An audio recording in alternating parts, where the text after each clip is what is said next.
Hey there, Michael Keaton faithful. My name is Siegfried, and I deal seal, eel, and veal. Joining me today are my usual cohorts Kevin, currently just returned from astral projection, and Saradin, who wears a baby bottle pop on each finger to assert dominance. And together, we're gonna hunt down that asshole Ryan who cheated me in a Yu-Gi-Oh match in the 3rd grade. Fuck you, Ryan, you fucking cunt. I'm glad you got thyroid cancer. Welcome to the Bakagaijinshow. The baby bottle pops, they make a hell of a brass knuckle set.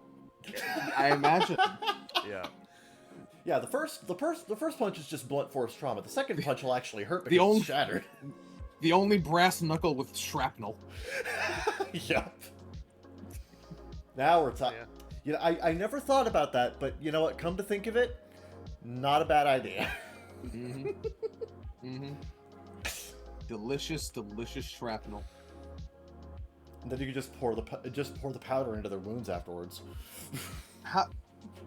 Look, I'm not a candy maker, but I'm thinking, how do we make a candy grenade that doesn't kill you? It's just explosively delicious. I don't know if that's possible. Like the very definition of that just kind of precludes it from safety. Well, I know Wonka would try it. This conversation's fucking stupid. Anyway. First it was Val Kilmer, now it's Michael Keaton. It was never Val Kilmer. What are you talking about? It was Michael Keaton, clearly. No. Yeah, we don't know. Yeah, the whole time. Yeah. Oh. Yep. Always Keaton, never Kilmer. Put that on the back of your truck. Yeah, I know who Man is. Mm-hmm. Yeah, I'm Man. I think you're jonkling right now, to be honest. Am I I? just assume your own gender? I feel like I would know that. Look, jonkling is gender agnostic, okay? You can jonkle with any jingles, or jambles. Jingle, jingle, jangles! I feel like I'm in the ass loom. What the fuck are you talking about? The first 3 minutes of this podcast require a PhD in internetology to decipher. Yeah, you have to have at least a year's worth of tenure at the Batman Arkham subreddit to understand the beginning of this podcast. Magnanimous. Anyway, welcome back. We were gone. Or maybe this was a normal break. I forget. No, it was 3 weeks. It that's was like 2 weeks. 2 weeks yeah, break. So it's been, yeah. Yeah, okay. Cool. We're back. We never left. We'll never leave you. How have you been? I don't think they're gonna answer. I was talking to you, dipshit. Oh, okay. How have I been? Do you think I was doing like a Blue's Clues bit? That sounds fun, actually. That sounds like a podcast for schizophrenic people. You know what? Yeah, nah. Somebody should actually do that.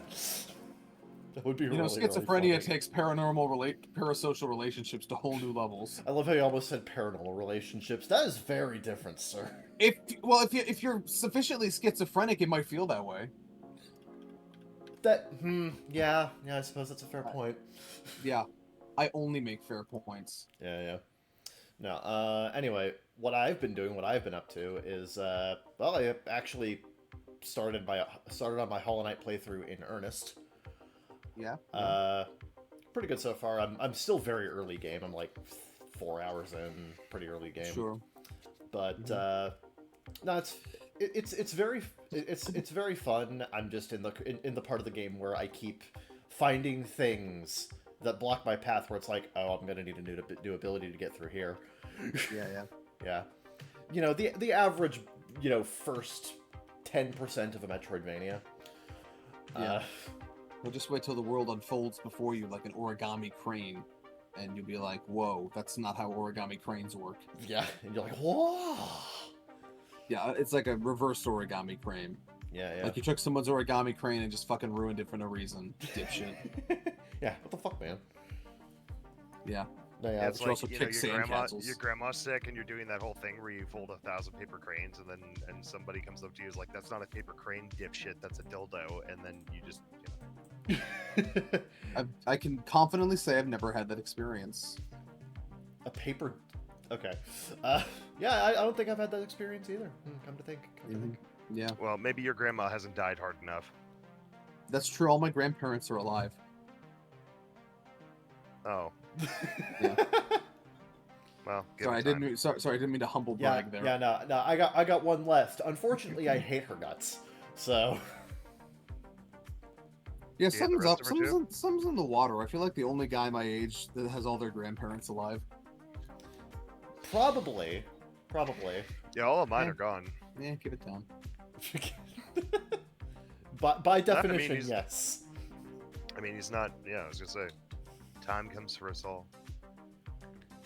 I can only hope they leave me cool shit.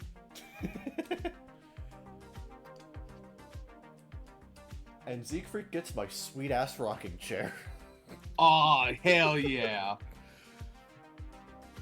I actually haven't God, I haven't actually sat in a rocking chair in a long ass fucking time.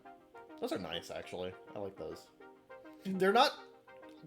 I would not have a reason to Kevin own can one. become the replacement for my grandmother. Kevin, I'm just saying the Hey, I got future the of this back. podcast. Hey, I got the back problems to equal that. So. Kevin, I'm just saying 50 years from now, if we're not recording this podcast from the porch, we're doing it wrong. Hello, welcome to the Bakagaijinshow. What? I said, welcome to the Bakagaijinshow. What? Dude, I used to have this, I used to have that conversation with like my closest friends, where it's like, what the fuck do you think we're gonna be doing in 30 years? It's like we're gonna be sitting around a campfire at Houston Woods or at fucking Lake Hope, like we always have, and we'll be making dumbass jokes about shit we did when we were kids. Remember that time that you ninja'd me in Halo 2 on Xbox? Yeah, that shit was so fucking funny. I could do it. I would do it again if I could. Oh, those were the days. But Unfortunately, my I no longer have fingers don't thumbs. work. And I I'm lost just my Halo- thumbs in the war. and I've just got Halo 2 broadcast in my brain now. Right. Yeah, you use your hands to play. We're just gonna go out. We're gonna go out to the woods. We're gonna go out to the woods and calorie deprive ourselves by just leaning back into easy Physically, chairs I'm in at the front of a fire. campfire. Mentally, I'm at backwash. Please help me. Yeah, please God help me. Mentally, I'm at back. We're gonna, like, it's okay. Every other camper there's doing the exact same thing. They're all plugged into fucking, they're all Is that what- fucking plugged into Finger Family videos for their kids or fucking. I turned off the Netflix fog for specials. performance reasons. It's so ugly now. The dads are jerking off because everyone's all off in TV space and they're watching porn in their head. You know, Darling and the Franks predicted this. I'm just saying. Actually, that's literally the definition of an Orwellian future. Yeah. One in which the future is people are satiated and kept controlled by essentially a drug, but instead of a drug, it's in this case it's just constant access to the endorphin or stress hormone inducing internet. We're not going to explore deep space. We're going to explore cyberspace as our end species goal. Yeah. I mean, that's fine. Nothing in space anyway. The void. I mean, there might be an escape from our inevitable death from our sun expanding, but Maybe. That's a bit of a ways but nobody off, though. escapes the heat death. No one fucking escapes the heat death. Yeah, Physics that says is fuck you. inevitable. I literally feel like you don't have the cosmological experience to make that claim. How many stars lifetimes have you lived through? Well, we're not gonna. Scientists say we're probably not gonna escape that. Each challenge that comes as time moves on becomes more difficult. The heat death is kind of like the. Yeah. Okay, yeah, I understand this. I'm just saying we have 13 billion years to figure it out. We got more than that. Yeah, We've I was got, lowballing. We've got like 10 to the. Sorry, I was 128 years. channeling my inner Rick Harrison and lowballing you there. Okay. Best I could do is 13 million years. It's all staged, you know that? Oh yeah, I know. I knew it was staged the second they brought in a video game to figure out how much it was worth, and the guy that they called was from DK, or was from like fucking DK Oldies or whatever the fuck. Right. Yeah. No. Now, anyway, what I've been doing is I got a few more volumes of Dragon Ball in the mail, so I've been reading through that. I got done with the King Piccolo arc a couple days ago. So I have not actually read through the King Piccolo arc since I was, Christ, like 15, 16, so it's been a long time. Boy, is this going to be a hot take. King Piccolo arc is kind of mid, and it might be the weakest arc in the manga. Oh! He said it with words! Like, here's the problem that I have with the King Piccolo arc. When you compare it to the previous 3 arcs, which are Pilaf, or 4 arcs actually, which are Pilaf, both the first 2 tournaments, and Red Ribbon Army,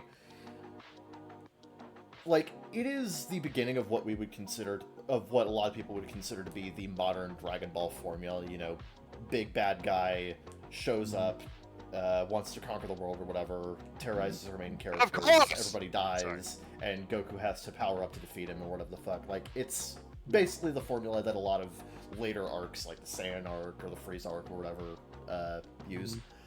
The problem is, being the first arc, and being basically the prototype for Dragon Ball going forward, almost none of what makes those later arcs good is here. Yeah. The way that they make Goku stronger here is he literally just... So, in the previous arc for Red Ribbon Army, Goku has to, like, climb Korin Tower as, like, training, and it takes him, like, a good few days to do so. And, like, by the time he gets up there, he's, like, way stronger, and then, like, there's also mental training that he has to do. Like, there's, like, a lesson to be learned there. And, like, the super holy water or whatever the fuck that he's given is more so symbolic of, like, there's no shortcut. Sure, Like, but I want to point out that when he fights Tao again, he doesn't really do anything different. that is fair. That is true. Yeah. I mean, there are a lot of things you could, okay, no, he did do something different. Arale was there. That's not him doing something different. I know. Now, there is a lot you can criticize with a lot of these early arcs, but I feel like King Piccolo is the weakest because while it does solidify the formula of what Dragon Ball arcs would be like going forward, it doesn't do it nearly as well. Like, it literally takes the whole thing of, like, Goku getting the water, it's just regular water. It's like, there's no shortcut through training, except there is this time, because now there's the actual super holy magic water that gives you, like, 1,000,000 times strength, but it will almost kill you. I'm a big fan of how that arc establishes there's no shortcut to training, and then every arc after that will introduce a new shortcut to training. New shortcut to training, yeah. It's Hyperbolic time chamber, literal fucking shortcut. I mean more like the old man that touches you and you're now stronger, which happens twice. I need an With adult. 2 different old men. Yeah. Yep. Or Piccolo just fusing with Kami and then suddenly he's like super strong now. I like how in Super, Frieza's shortcut to training was training. That was for 2 months. For 2 months. 4 months, thank you. Right. 4 months. Yeah. Well, yeah, Very Frost funny. demons don't ever train. I know. I really, to be fair, as a comedic whatever the fuck explanation, I do like the idea It that is very Frieza just funny, literally yeah. never trained before. Yeah. Now he was just like a combat prodigy. I'll have to learn to apply myself. Funniest thing you have ever heard Frieza say, apart from "I am going to have myself grow by 5 centimeters." Dun dun dun. Yep. No. Also, I think we watched 2 very different shows. Also, King Piccolo himself. Now, the character that is literally birthed from him, Piccolo Jr. Great character. Love Piccolo. Sure. His father sucks.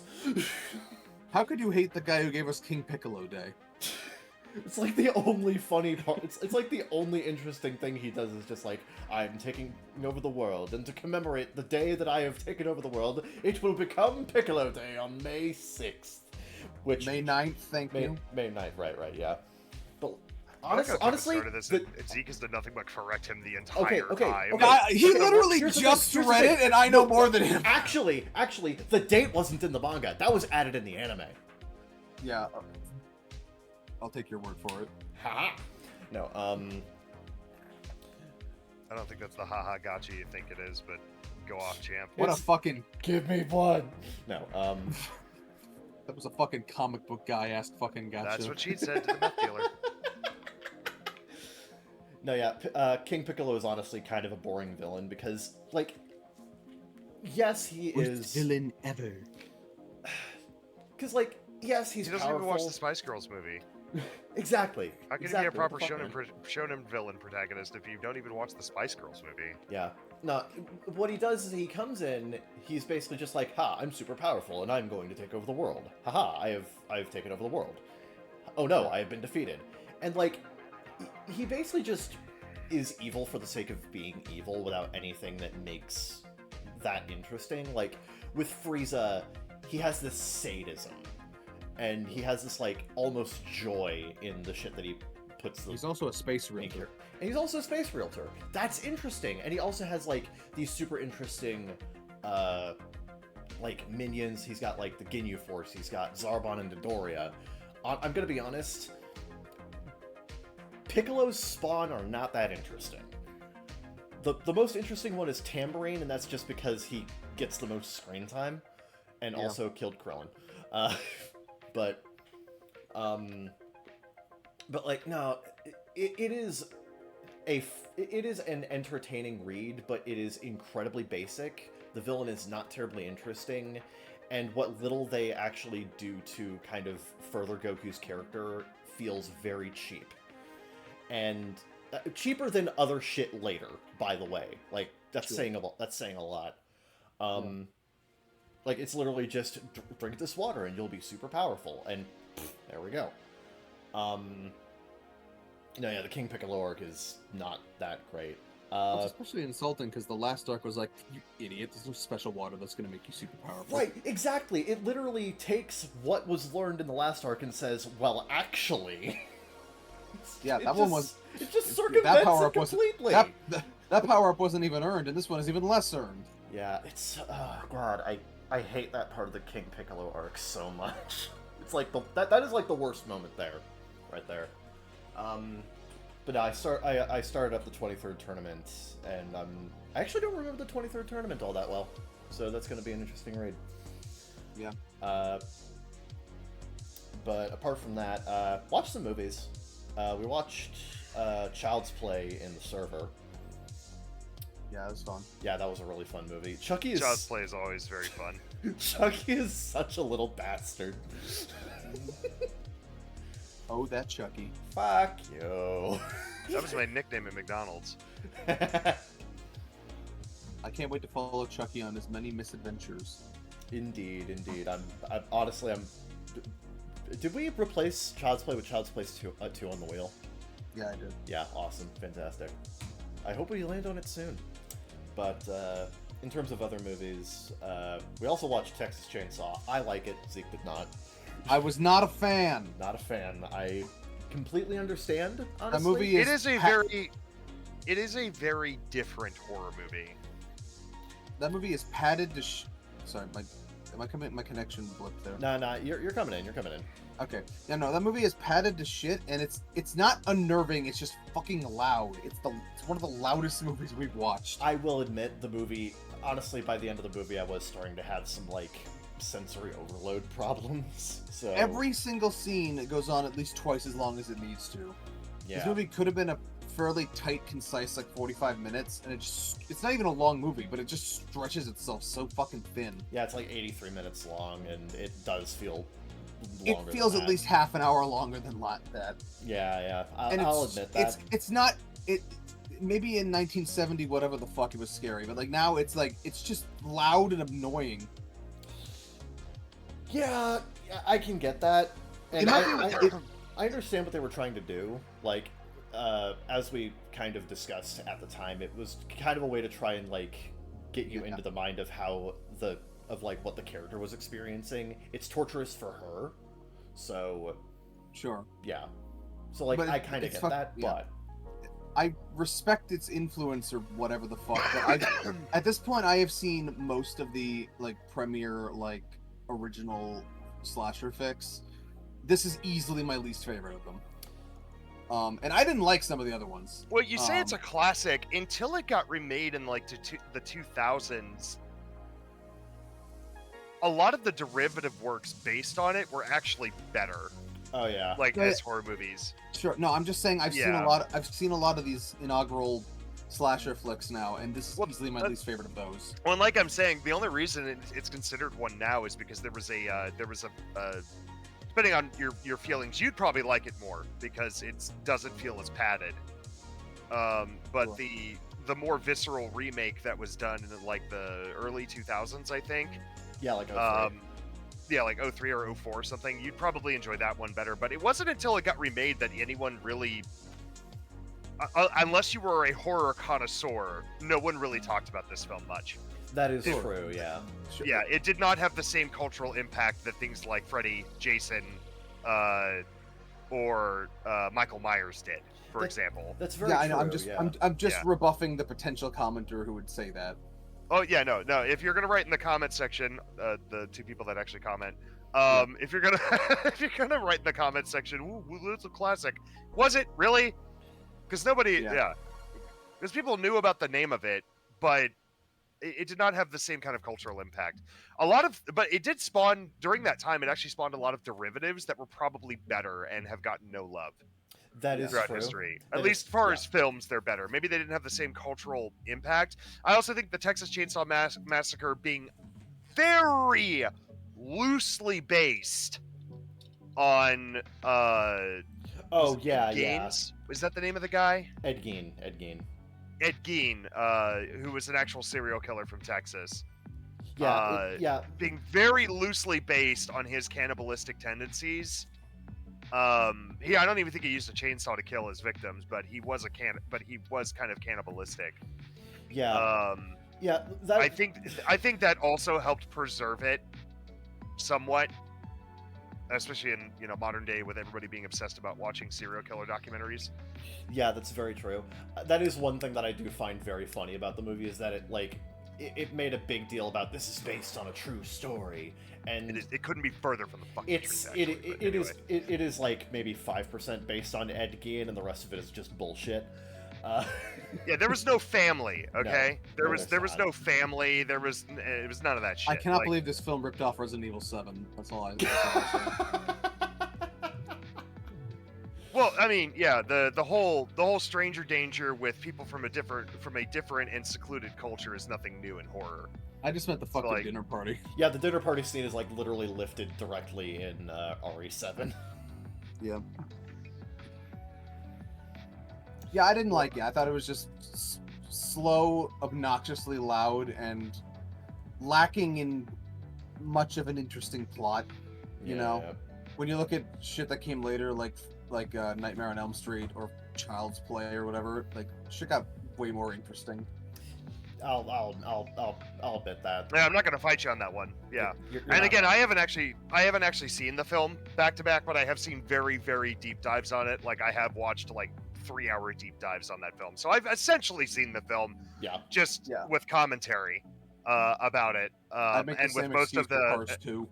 Yeah, and with most of the super grotesque stuff pulled out, which there also isn't a lot of. Like you'd think a movie called Texas Chainsaw Massacre would have at least one shot of some chick getting sawed in half, right? No, the fact this was a video nasty just insults me. Yeah, honestly, it's remarkably tame. When you really you want to see something that's befitting of that name, go watch Terrifier. That one actually befits something of what that legacy is. Also, never watch Terrifier. Unless you are the most dispassionate human being alive, like you will need a barf bag for that Check. movie. Kevin, put it on the list. No, I will not show up for it. You will watch that alone. You don't show up for half of these anyway. I can't. You guys moved them to 10 o'clock at night. I on a Monday. I work at 6. I have to get up at 7 a.m. I'm just saying it's an empty threat. Okay. But that is definitely one I will not go into. Nope, just won't do it. Fair enough. It is too dark, too nasty. To be fair, Zeke and I watched the fucking Sadness, and we fucking thought that movie that was was awesome. ruled. that movie was awesome, and it was like super fucked up. I can never look at an umbrella the same way again. I mean, I watched what's the name of that anime? I wish I knew. Elfenlade? It's no, God, it's the one. It's Final Destination, the anime. Fucking another. yeah. I watched another, and that made me terrified of umbrellas and Oh stairs. yeah, that. Oh, Oh, that yeah, scene. yeah. Yeah, God, that Oh scene. yeah. Oh. Oh yeah, that's classic. Oh, that's classic. That might actually be worse than the one in the Sadness. Yeah, no, that one's actually just. Oh, that's actually uncomfortable. The one in another. Yeah. Oh dude. yeah. The only thing that really ruined that in the dub for me is that character is voiced by Brittany Karbowski, and I'm sorry, I can't be scared when Brittany Karbowski is talking. I'm sorry. Nope. I'm sorry. Oh, I didn't watch the dub. I've only ever watched the sub of it. No, I've only seen the dub. That was I watched that during that time when I was watching like every fucking Sentai dub that came out. Back when most of them were just kind of okay. Yeah, correct. Hey Right. guys, remember Heaven's Memo Pad? I do. Who the? I remember the sub of that. I enjoyed that anime. It was alright, yeah. It was a fine seasonal show. I had nothing to write home about seasons later, but it was a good seasonal show. I thought the main character was cute, or the main female character was cute. Yeah. Yep. Apart from that, I also watched. Remember, guys, needs are all well-groomed, very huggable little girls who are cyber hackers. Yes, Yes. absolutely. This Don't is completely ruin this correct. for me. This is totally realistic. So somebody got kicked in the head. Ain't that a kick in the head? At a local amusement park here. At a local amusement park here. That's Cool. pretty neat. Yeah. Dude got kicked in the head going underneath Banshee at Kings Island. Your first mistake was going underneath Banshee at Kings Island. Yeah, apparently He's this. trying to get his fucking keys back. Apparently, very stupid maneuver.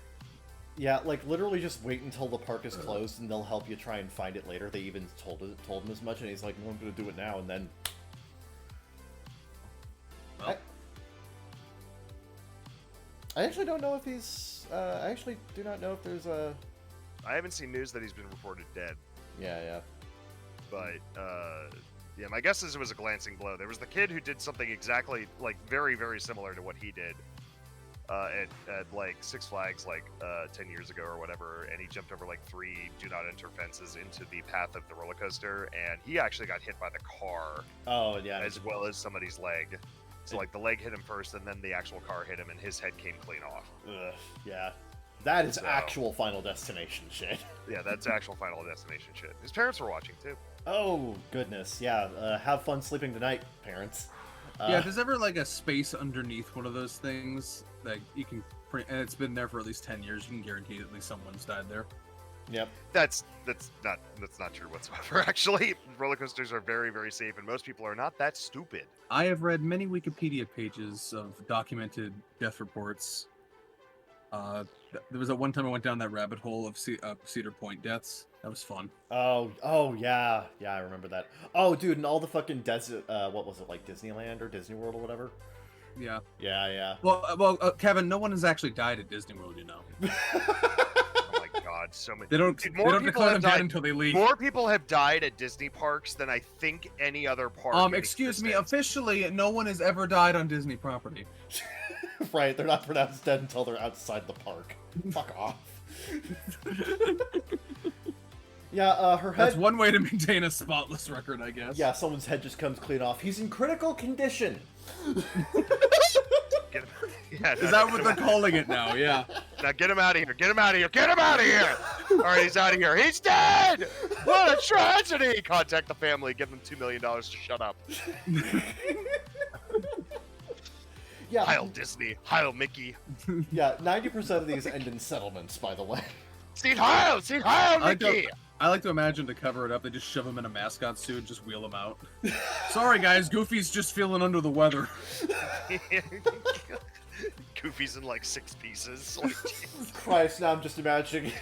sightings will still be on later. I'm sorry. Get the other one out of the cage. I'm sorry. I'm imagining the head flying off, and then as the head goes, you just hear.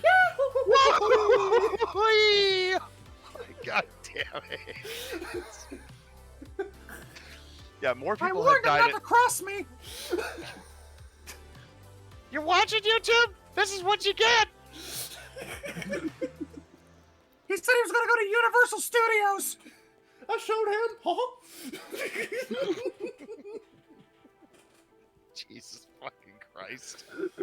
Look, man. Disney is Oh, my Disney is like a God. megalomaniacal evil conglomerate. This is not out of character. I'm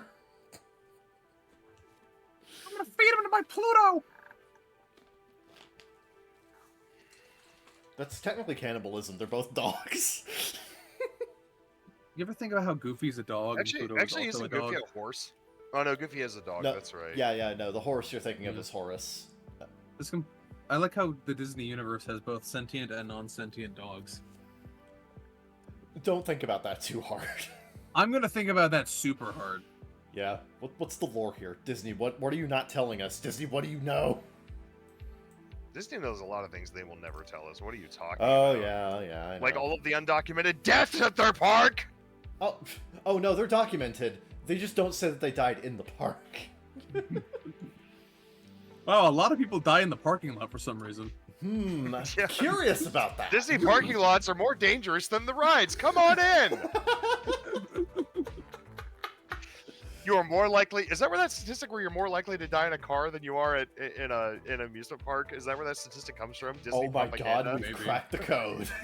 I've cracked the fucking code. I think it's just that there's more roads than Disney parks. No, there's but far yeah. more. There's far more. Well, that's true, and also, as with anything that's managed by professionals and engineered to perfection, it is inherently more safe. Same reason aircraft are more. Aircraft and trains are infinitely more safe for people to ride on than like vehicles because there's not nearly as many unknown obstacles and unknown variables, and there's just it's just better controlled. It's controlled by professionals, not your average bumpkin driving. Yeah. Usually impaired or on their cell phone or high or drunk or blah blah blah. Or asleep in So- the case of Tesla owners. Yes, or asleep in the case of Tesla owners. Oh my god. So but no, Disney probably has the largest track record. To be fair, they've been around for a long time, but like Disney has a far larger track record of deaths in like places like Cedar Point does, and Cedar Point's actually been around longer. There's literally a Wikipedia page about list of deaths at Disney parks. Yeah, the one chick who got smashed by the revolving stage thing, that is probably the worst one. Oh god, yeah. Because that happened during a live performance, and the audience could hear the screaming. They thought it was part of the show. Yeah. They say gladiatorialism is dead. Are you not entertained? I'm on the page now. I have to give props to whoever made the incidents at Cedar Fair Parks page. They break it down by ride, which is really helpful. Oh wow. Yeah, Top Thrills had several injuries, but no deaths. They got very close once though, and that's why it got revamped to how it is right now. Yeah, that's where Top Thrill 2 came from. Yeah. Yeah, no, because they were like I said, that's a storied hit. This point is already so tired and done. Oh shit! There was an incident last week, What the fuck? like a week and a half ago at Cedar Point. On June 11th, 2024, 2 camels from the park's petting zoo escaped and roamed on the paths near the petting zoo, leading to guests jumping fences to avoid the animals. Tony Clark, park spokesman, stated that the camels had, quote, decided to take an unplanned stroll. Nobody was injured. The camels were quickly returned to their enclosure. Ah, shit, a camel! 2 camels! Yeah, honestly, if I just saw 2 camels coming towards me, I'd be like, what the fuck? I forgot Cedar Point had a petting zoo, nor did I know that there were animals as exotic as camels there. Yeah, I actually... Yeah, they do. It's back in the frontier. It's back in the frontier section of the park where it's kind of like a frontier village. Okay. Because Cedar Point used to have a small frontier village on it before it was purchased and then turned into like a dance hall and entertainment center back in the day. Because like everything from fishing boats to transport from places through the Great Lakes would come by there. What park was the accident recently where everyone was hanging upside down for half an hour? Oh, the one where nobody got hurt? Yeah. I don't remember. Hmm. Honestly, like, I don't even count those as accidents because nobody got hurt. The roller coaster operated, like, not as it was Well, there supposed can to, be but, potential long-term health impacts to being upside down for that long. for half an hour? Yeah, the human body is complicated. Yeah. I don't know, man. John Jones would disagree. He didn't start feeling any. He didn't start. I don't know. It took him 12 hours to die by hanging upside down. I don't know who that is. I don't know what you're talking It's about. You don't know what I'm talking about. I do know what you're talking about because I You literally said you don't know what ride it was. I don't remember what ride it was. I remember the incident because I watched videos on that shit by people who actually work in the industry. Who's making assumptions now? Anyway, I don't remember what ride it was because it didn't interest me because it wasn't actually a big deal. Like, those people are going to be fucking care. Those fine. people die.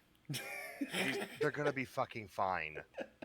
They were all pronounced perfectly healthy by medical professionals after the incident. They all went to hospital afterwards just to be safe. They're going to be fine. I'm getting the distinct impression he would not have hopped a fence to avoid 2 camels. I did know Cedar Fair had an issue with one of their water rides where the boat flipped over. This was like 10, 15 years ago. This is when they stopped working with Intamin because Intamin are the ones that designed the ride. Yeah. And I do know that people hopped the fence to go help. Nobody drowned. There were there was a few minor head injuries. There was like one guy with a broken arm. But outside of that, like, they were able to get everybody out of the water. Like, a bunch of people and staff all jumped fences to go bail the people out. Yeah. And everybody was fine afterwards. Like, but yeah, no, as far as incidents where people have actually died, Disney is like the king of that.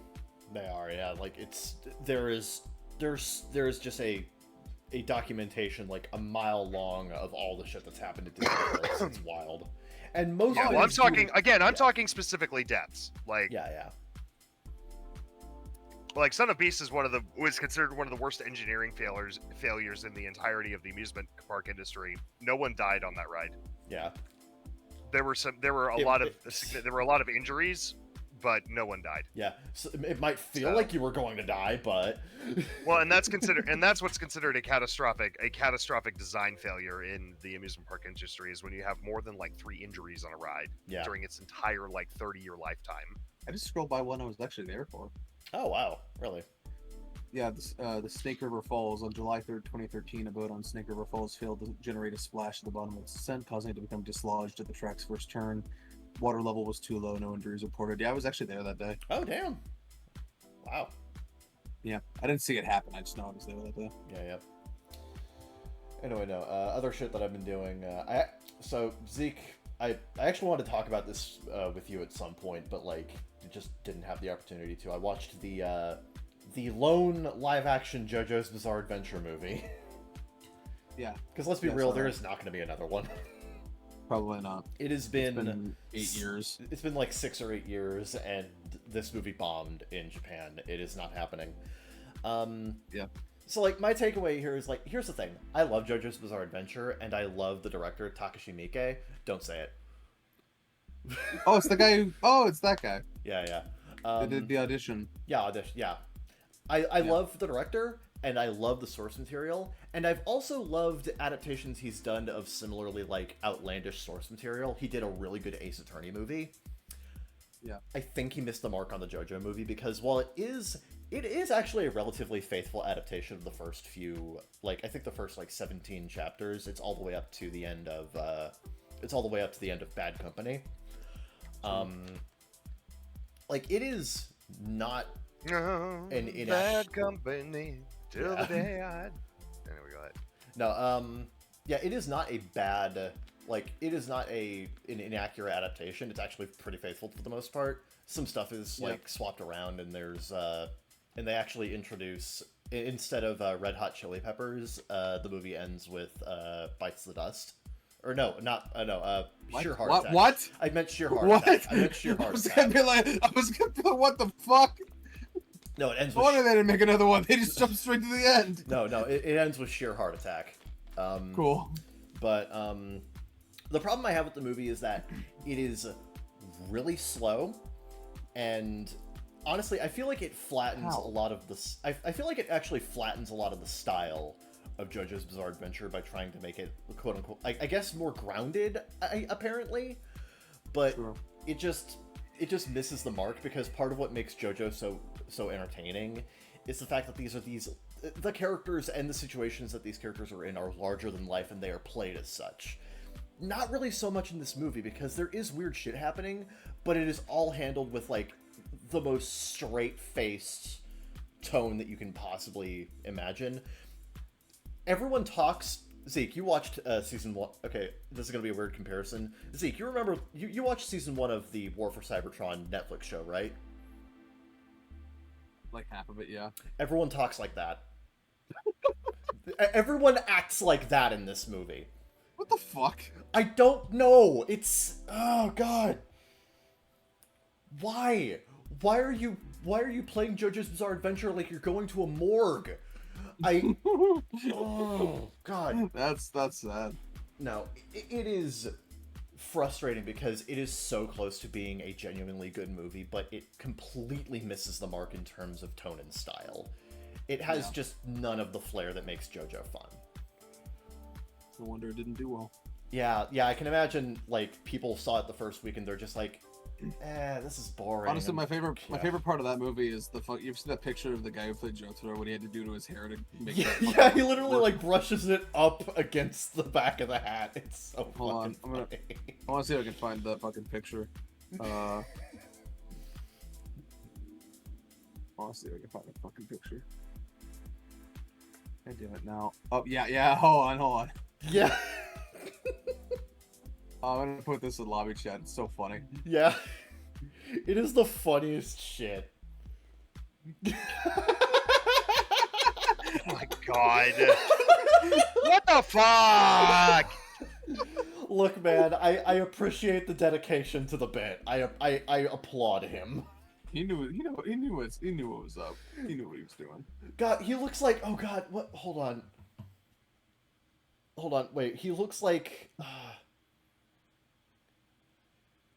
Dude, you know what he could be? He could be...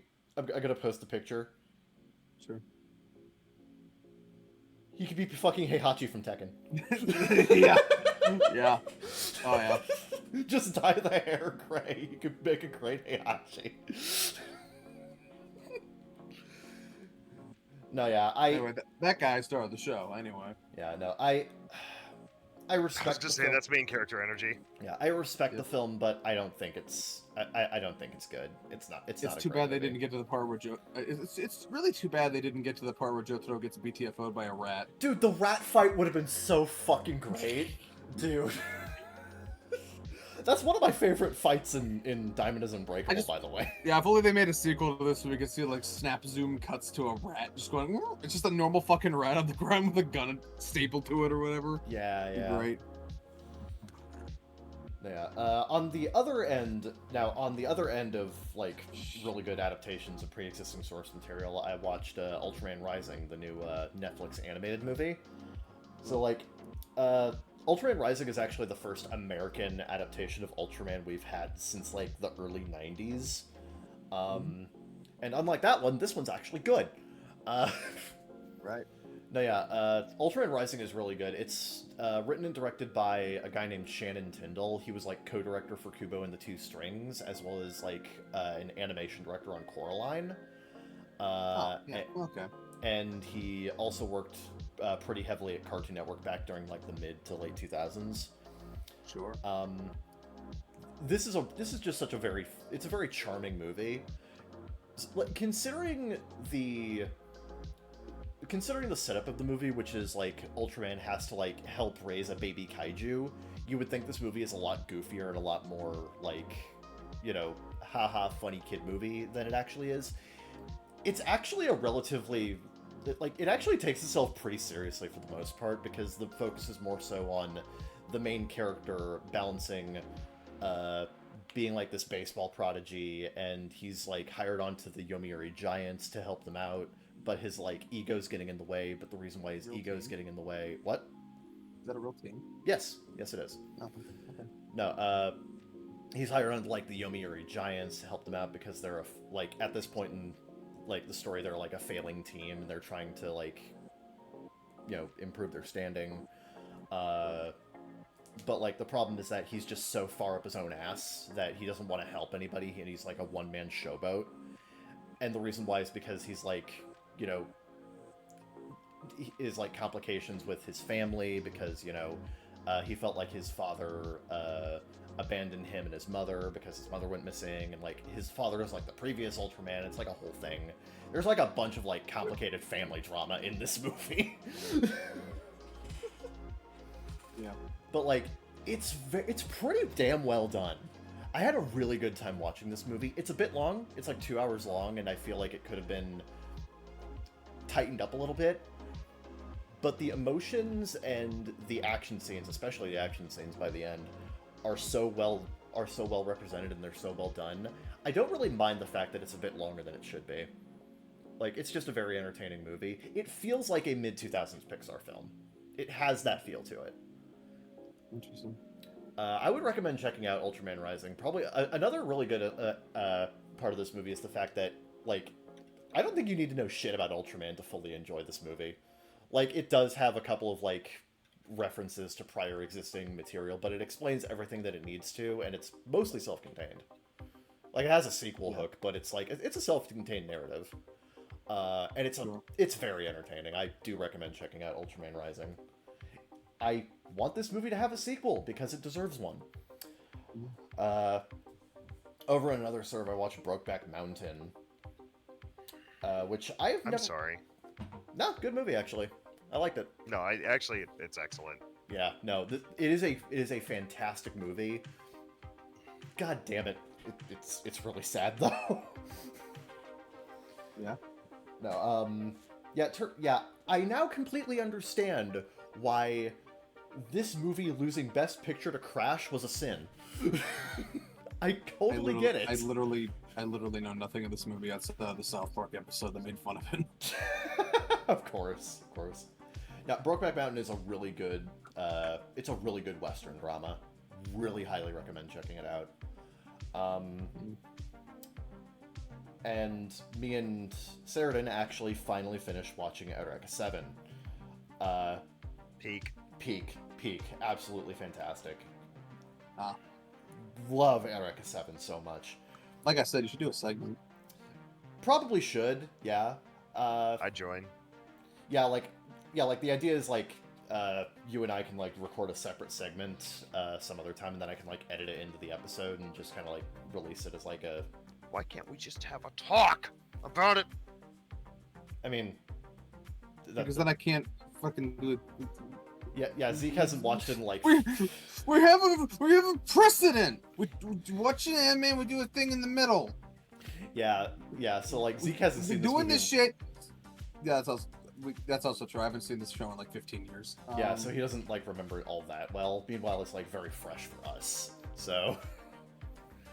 Yeah. But I had a really good... Like, if you want to do like a... Like, if you want to like... Before you leave, just spend like an hour recording a segment, like, we can do that. Yeah. Would that be fine? Whatever. You guys work it out amongst yourselves. Okay. Anyway, What's that? no, Eureka 7's fantastic. I absolutely loved it. Thank you for being like, oh, we're doing this, and just pulling me over. Well, I haven't seen it, so like I watched it like way back in the days when it first came on Toonami, and I loved it. You mean and it was Adult Swim, yeah.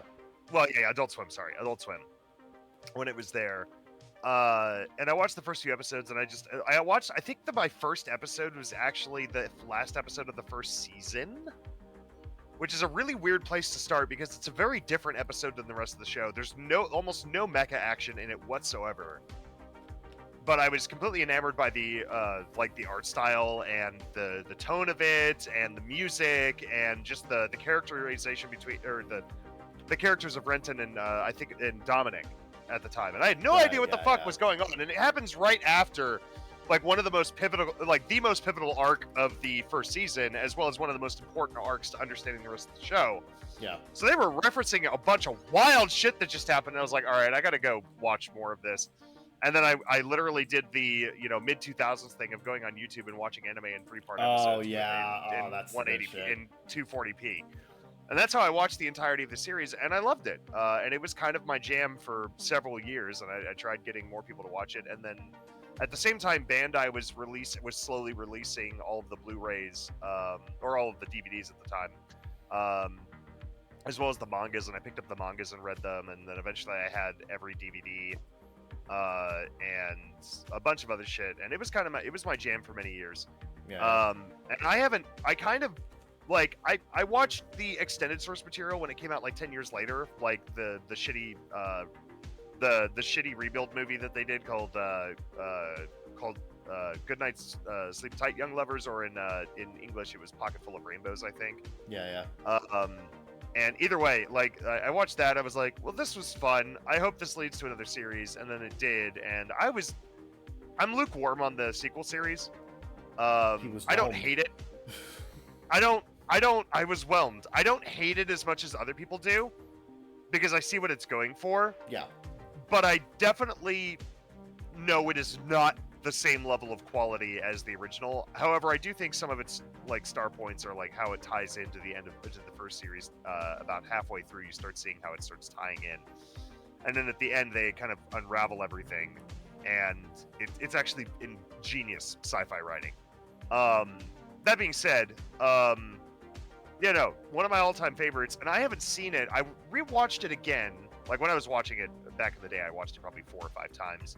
And I was able to capture all of the subtext. I was able to capture a significant amount of subtext in it. And there's a ton. That show is 10 layers deep, and it has no right to be, but it's 10 layers deep, and it's amazing because of it. There are 10 levels of subtext and tons of thematic elements that are kind of timeless. And just beautiful character writing. Almost every character in the every major character that has more than a handful of lines of dialogue gets a transformational arc at some point. You're not noticing it happening. It's not like, oh, we're having a this character episode. No, it just happens organically throughout the course of the series, and it's kind of genius how they do it. Oh yeah, even like one of the like little shit kids that follows Erica and Renton around all the time, he gets a really solid arc too, which is remarkable. And it's really slow. Well, and you see it happening very slowly as time goes on, even though like they make the most of every little scene that he's in up until the end when it finally reaches its peak, and they're like, by the way, did you know he's changed? Because it's all there. Yeah. It's very, very well written. I have the biggest complaints about that series, from what I've heard, especially back in the day, was that some of its delivery is a little bit juvenile, which I know you disagree with, but you also watch Pretty Cure, so yeah. I so literally watch shows for 5-year-olds. If you're like a hardcore serious mecha fan, go into it with the expectation that some of its delivery is a little bit juvenile. Like if all you watch is like Eva and fucking the most depressing and Sunrise Gundam and Code Geass, this show's gonna feel like a kid's anime to you. Yeah. This is very like it's really not, but it's really not. It's got a lot of extremely adult and rich themes in it. You just have to uncover it. Yeah, like the reason why is because like it has kind of a shonen anime vibe to it, but the reason why is because of the main characters and like main character's fucking 14 years old. Cut him some slack. The entire and he's a realistically written 14-year-old. He's not like Kira Yamato or whatever. Yeah. No, fully grown, fully grown stoic but tortured Japanese man living in a 15-year-old's body. Fuck off. Anyway. I didn't mean do a segment now. No. Anyway, yeah. we're talking, man. This is an anime podcast. Shut the fuck. Okay. Then do a fucking segment on it. We will. We have plenty to talk about on that segment. Anyway, good show. I can tell. Good show. If you haven't checked it out, it's an undisputed classic, and it still holds up today at every metric. Absolutely.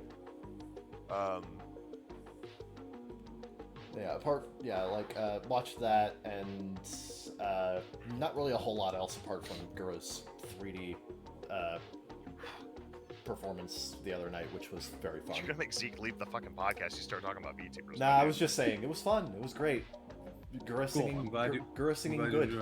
Yeah, it was fun. Yeah. What have you been doing, Saradin? Nothing. Okay. Anyway. I've been playing a lot of Elden Ring, I know that. Great. Yeah, that's essentially all I have been doing, is just playing Elden Ring. Yeah. Because DLC coming, and I never actually finished Elden Ring. And it's been so long that I wanted to do a fresh playthrough of it, and I'm still being a Dex idiot because I love Dex. I love katanas. I love making my enemies bleed. Yeah. And it turns out the thing I was missing that whole time, bro. Like Souls bro comes up to me, bro. Just abuse items. Bro, They give you items for a reason. What are you talking about? This ain't DS3. You gotta actually use your items, bro. And I learned that from playing through Sekiro recently. Ah, okay. Okay. And Sekiro seems to be kind of like the turning point. In DS3, you really, all the extra items they give you, like the buff stuff, you don't need to use any of it. Just learn to roll dodge, and like the normal attack stuff will get you through the whole game without too much trouble.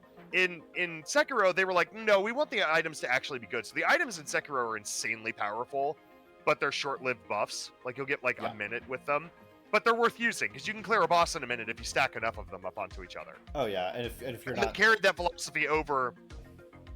Like, yes, everybody tells you just cheese magic, bro, and I'm like, yeah, you can do that. You can absolutely just cheese magic, or you can cheese like 7 different melee buffs plus defensive defensive abilities and spells, and then spam your specials, and then just get through the game. It's fine. You can like, I will literally watched a guy one-hit every boss in the game with a giant fuck off hammer.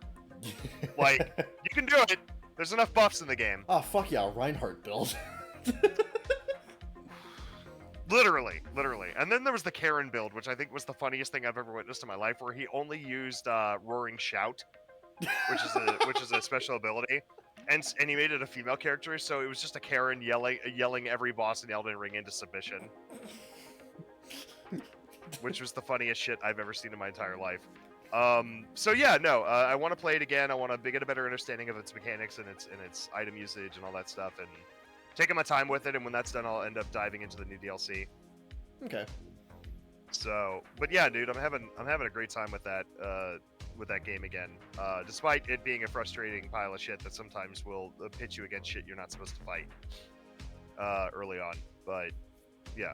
Anyway, that's really it. Other than that, like, I'm getting ready to go to Germany next week. Yeah, I was about to say, damn. Yeah, so when I come back, I'll have stuff to talk about there.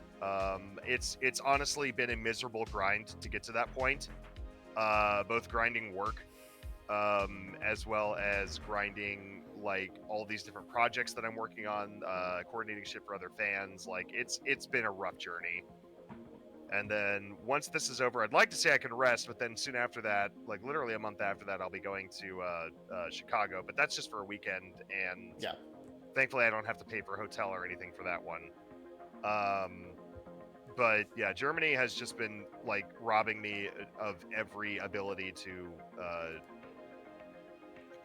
like do other shit, for lack of a better, term or whatever. But it's almost here, it's almost over, and I'm gonna have a great weekend there. And I don't know, man, that's just really all I've been doing. Like, I don't watch anime anymore. Fuck anime. Except we literally watched an anime. We did, but it was one that I was already familiar with, and I knew I would enjoy. Yeah, like, I just have so much I still haven't gotten around to like Danmachi or fucking. I talk about this every week. I haven't gotten around to the Danmachi. I haven't gotten around to fucking Dr. Stone yet. I love these shows. I love them to death. I have not gotten around to Girls Last Camp. It's not that. It's fucking. I haven't gotten around to fucking Camp season 3, and Camp is my special bunny of an anime. I love that anime. I just want to pick up that whole anime and hug it. It's so cute. It's awesome. It's about camping. I love camping. But like, I haven't had time to touch any of that shit because I've been so busy. Hopefully after July. You haven't had time to touch anime. You've been too busy touching grass. Yeah, unfortunately, yeah. No. Yeah, unfortunately.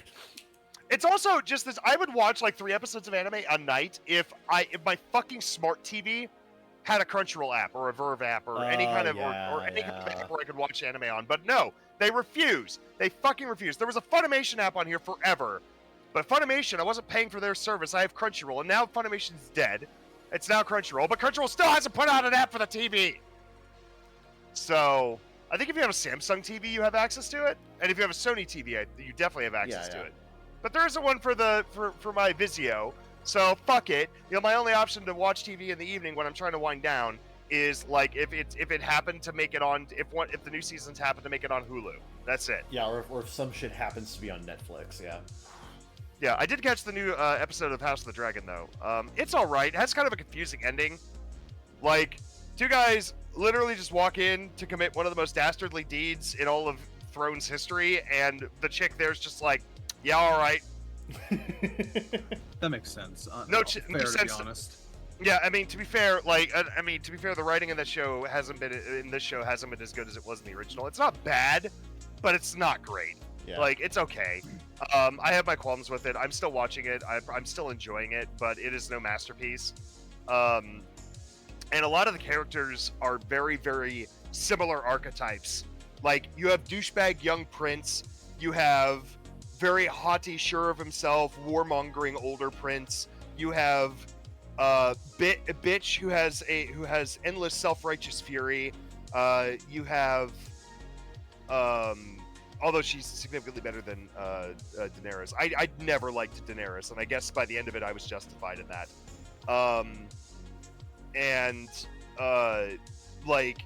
But we'll see how this character goes. She seems a little bit more she seems much more likable than Daenerys was, but she still shares a lot of the same energy that character did. You have the Littlefinger stand-in, who's a creeper who has a foot fetish. I'm not even kidding. Literally a scene where the dude jerks off to a girl's feet. It's weird. Anyway, it's just so many of the and I mean, the Stark character is the Stark character. In other words, he is the white knightiest white knight who could possibly white knight. He is the all-around good guy. We've only seen him in one scene, but I can already feel the energy emanating off of him. So one of my issues with the show is that Martin obviously didn't have the patience to write a whole new cast of characters, so he just copied a lot of his homework from Game of Thrones to create the same kind of situations between all of these different personalities combating each other. But I mean, it still creates a rich show, but it's not as good as Game of Thrones, and it definitely shows that he was copying his own homework a bit.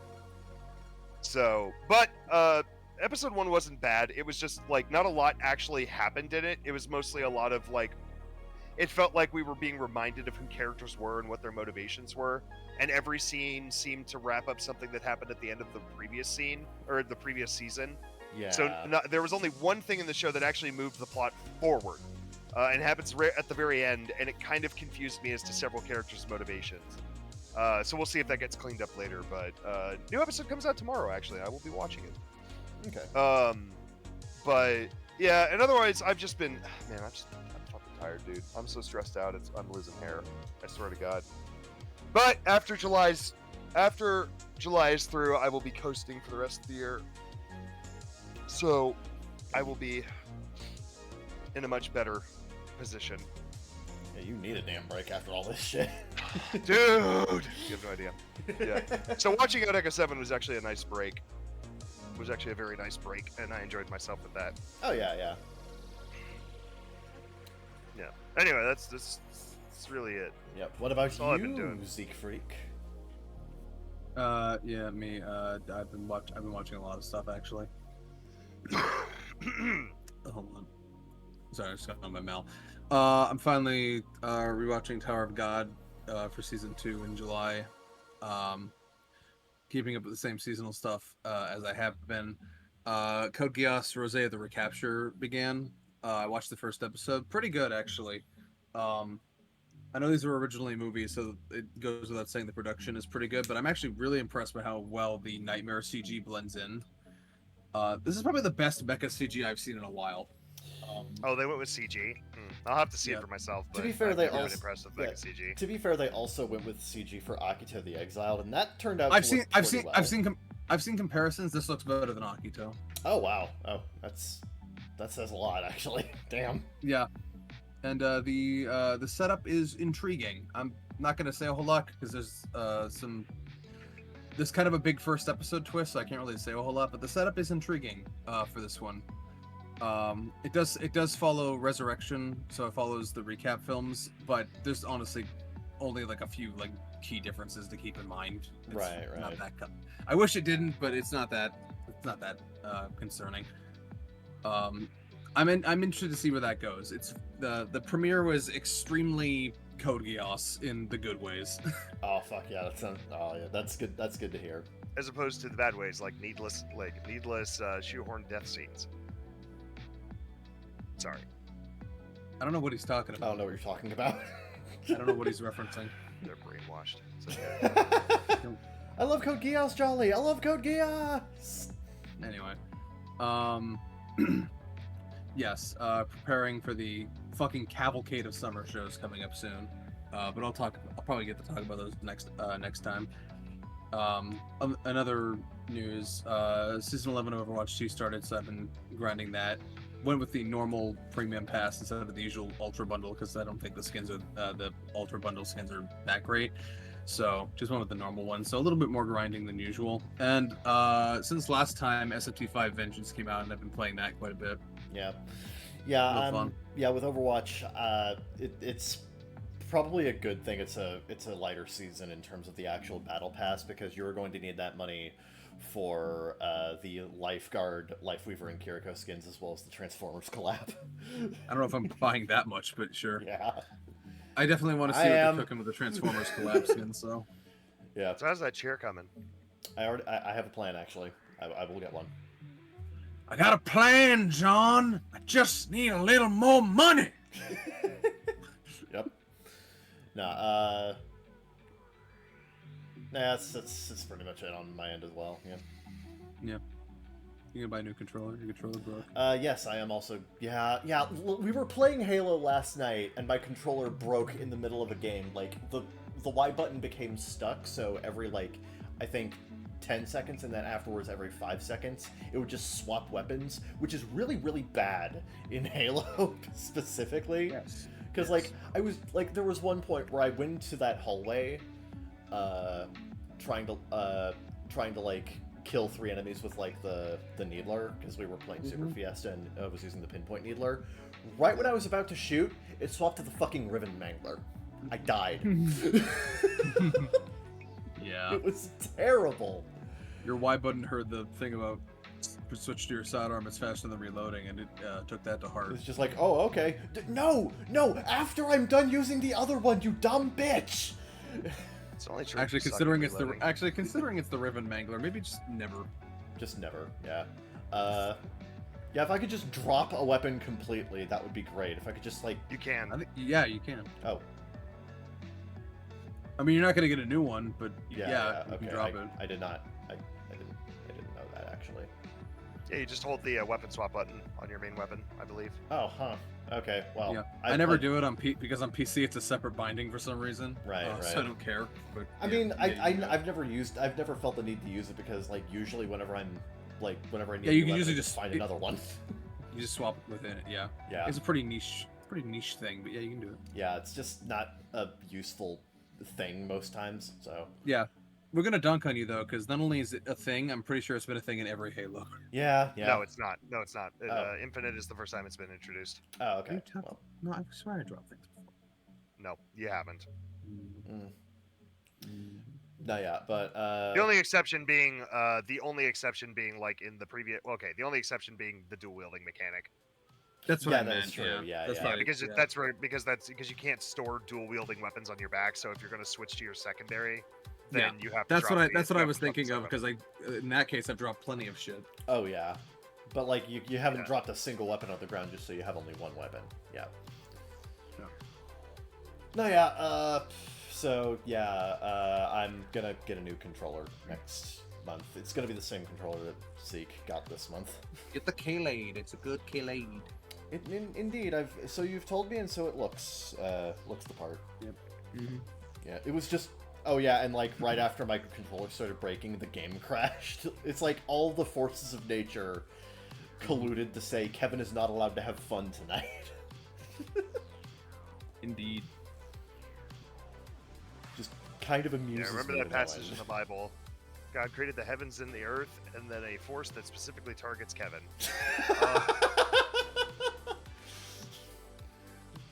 Is that the force that Genesis keeps? 1:7. Is that the force Scholars that have keeps been me- very confused for a while. Yeah, man. Because you don't go to church, bitch. Damn, apparently I need to go to church. That motherfucker. It's Panty and Stocking Season 2 win.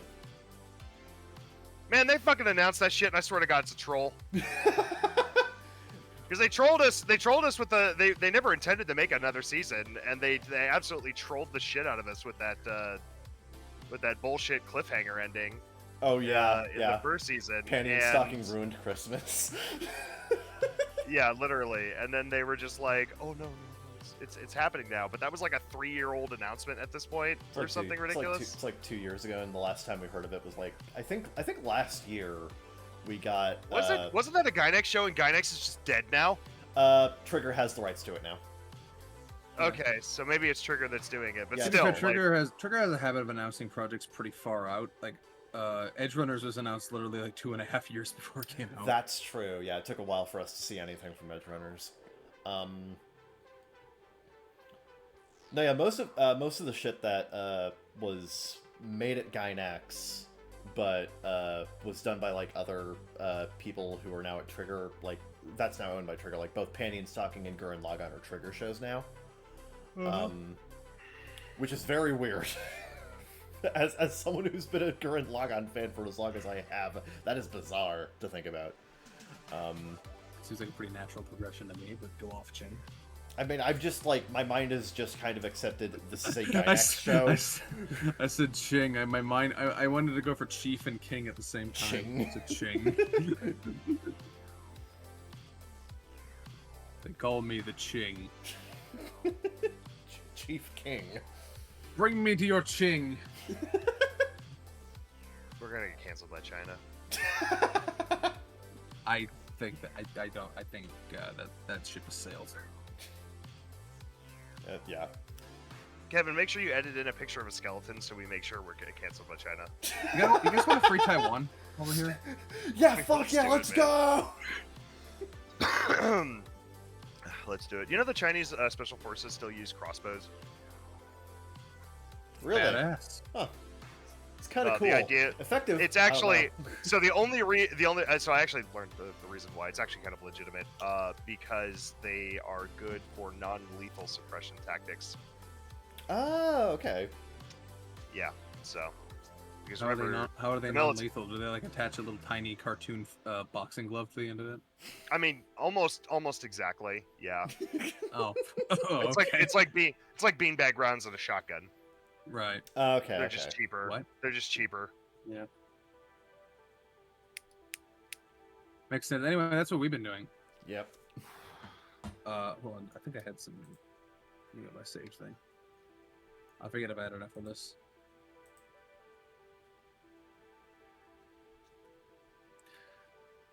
Yeah, I do. It's time for News of the Weird. Oh, hell yeah. Let's go.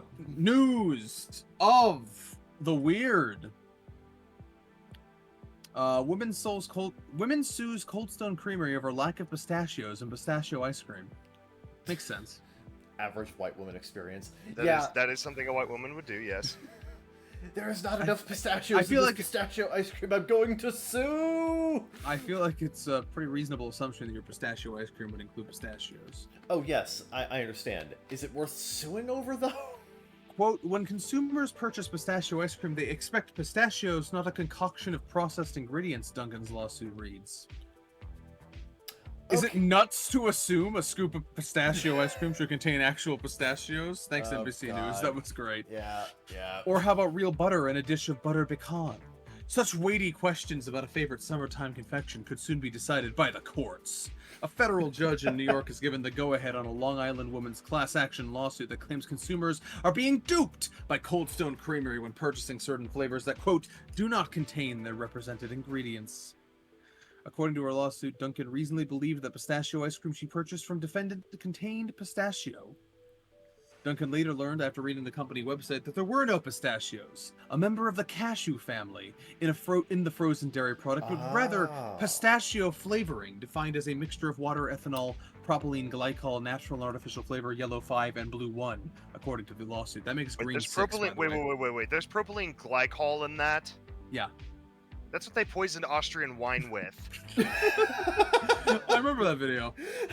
What the fuck? Okay, you know what? Okay, Actually, well, to be fair, there's no such thing as a... Okay, so to be fair, there's no such thing as a poisonous substance. There's only such a thing as a poisonous dose of a substance. So who knows how much actually is in there. But it's probably not good. Is it also one of those things where it's only poisonous if mixed with something else specific? No. By itself, it's very damaging. And in fact, it has trouble mixing with most food items. Oh, well. So, at They least added- from what I understand. Look, they added yellow 5 and blue 1. That makes green 6. I think that cancels out the propylene glycol. Green 6. Is that how that works? Pretty sure that's how I that don't works. think that's how that is not okay. When consumers purchase pistachio ice cream, they expect pistachios, not a concoction of. I already read this one. Noting that competitors such as Haagen-Dazs use real pistachios in their ice cream. They also take issue with the ingredients in the Cold Stone's mango, coconut, orange, mint, butter pecan ice cream, and its orange sorbet. The message left by the Associated Press seeks comment from Duncan's attorney. U.S. District Court Judge Gary R. Brown, whose sometimes tongue-in-cheek court ruling is sprinkled with song lyrics about ice cream, from Louis Prima's Banana Split for My Body to Weird Al Yankovic's I Love Rocky Road, writes how cases, quote, raises a deceptively complex question about the reasonable expectations of plaintiff and like-minded ice cream aficionados. Should a consumer ordering pistachio ice cream expect actual pistachios? And if the answer is no, should that leave them with a bitter aftertaste? Wrote the judge. But Tish. Everybody in this story needs to go to fucking jail for these horrible puns. Good lord. No, I mean, Like, the real question is, how many puns are acceptable before we start sending people to jail? 3 or 4. Let's see. Don't bring them back. No, at some point, like, that's basically just, like, false advertising. Like, that's just a false advertising, lawsuit. Well, so I mean, Okay, sure, okay, but then we okay, have okay. to sue everybody who makes vanilla ice cream because vanilla ice cream hasn't been made with vanilla for a very, very fucking think- long time. Well, the judge also Right. brings up a good point. The judge acknowledges it's a tricky argument for ice cream manufacturers to make when it comes to modern-day flavors, noting, when one orders a Moose Tracks ice cream cone, the hoof prints of the largest member of the deer family linguistically act as an adjective. Right. I don't think it's unreasonable to assume. I think part of the issue here. Hold on. Fuck. Part of the issue here is when I order pistachio ice cream, whether or not it has pistachios is a coin flip up in the air. Getting propylene glycol instead of pistachios could be the more concerning element here. That's Kind of what I'm at. That's kind of where I'm at. Is like, maybe she has a valid point because she did say the issue is not the pistachios. The issue is the concoction of false ingredients. Well, it's kind of both, but yeah. Okay, well, I mean, maybe she should focus better, because we got real shit. Look, she's going after Cold Stone Creamery. She needs all the ammo she can get. She's going up against a certified ice cream coalition. She's going up against an ice cream company. She does not need ammunition. She does. Okay. You try suing Cold Stone Creamery. See how that goes. You need 2 scoops, man. 2 scoops. That's Well, this was certainly a scoop that they got. Next It took me way- story. We need to took me- stop. Kevin, I need you to edit a smug Ina face in there. It took way too long for me to remember fucking Raisin Brain.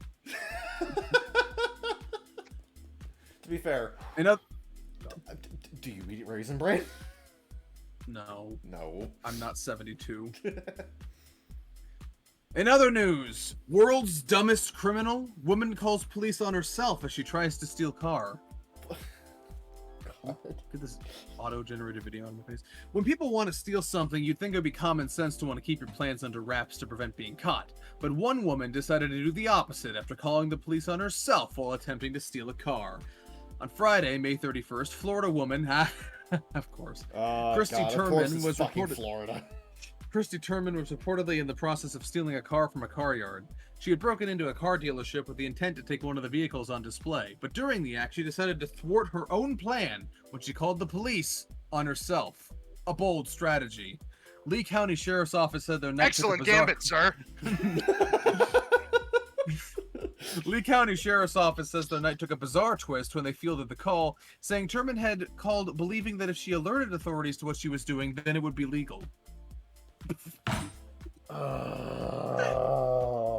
Quote, a female stated she was attempting to steal a vehicle from the dealership parking lot and wanted the police to know, the sheriff's office said in a video posted online. Deputies arrived on the scene and observed the suspect exiting the side of a stolen Toyota Corolla. So why did she do it? The 37-year-old, yes! Fuck! God fucking damn! reportedly exclaimed that she was participating in a game of Black Ops to steal the car and was hoping telling deputies in advance would, quote, make the carjacking legal. Luckily for Terman, police arrived in time before she stole the car, meaning she avoided being charged with grand theft. However, her pain mounted when she was instead charged with trespassing. Police searched the dealership and found a door on the Audi A5 had been left open, but there was no evidence of any vehicles being stolen. According to local media, it was the woman's 6th arrest since 2005, jail records show. She has a criminal history that includes petty theft, robbery, and aggravated battery. No, calling the Did the car police- have an aggravated battery? No, it was a Toyota, not a Tesla. Good for her. She might have made it out alive. Yeah, this is so fucking stupid. This takes the fucking that fucking myth about undercover cops having to tell you they're undercover to the next level. If I call the police first, the crime is legal. Yeah, that is. Yeah, it's okay. Yeah, it's okay if the police don't arrive in 15 minutes. You can leave. Fucking Jesus.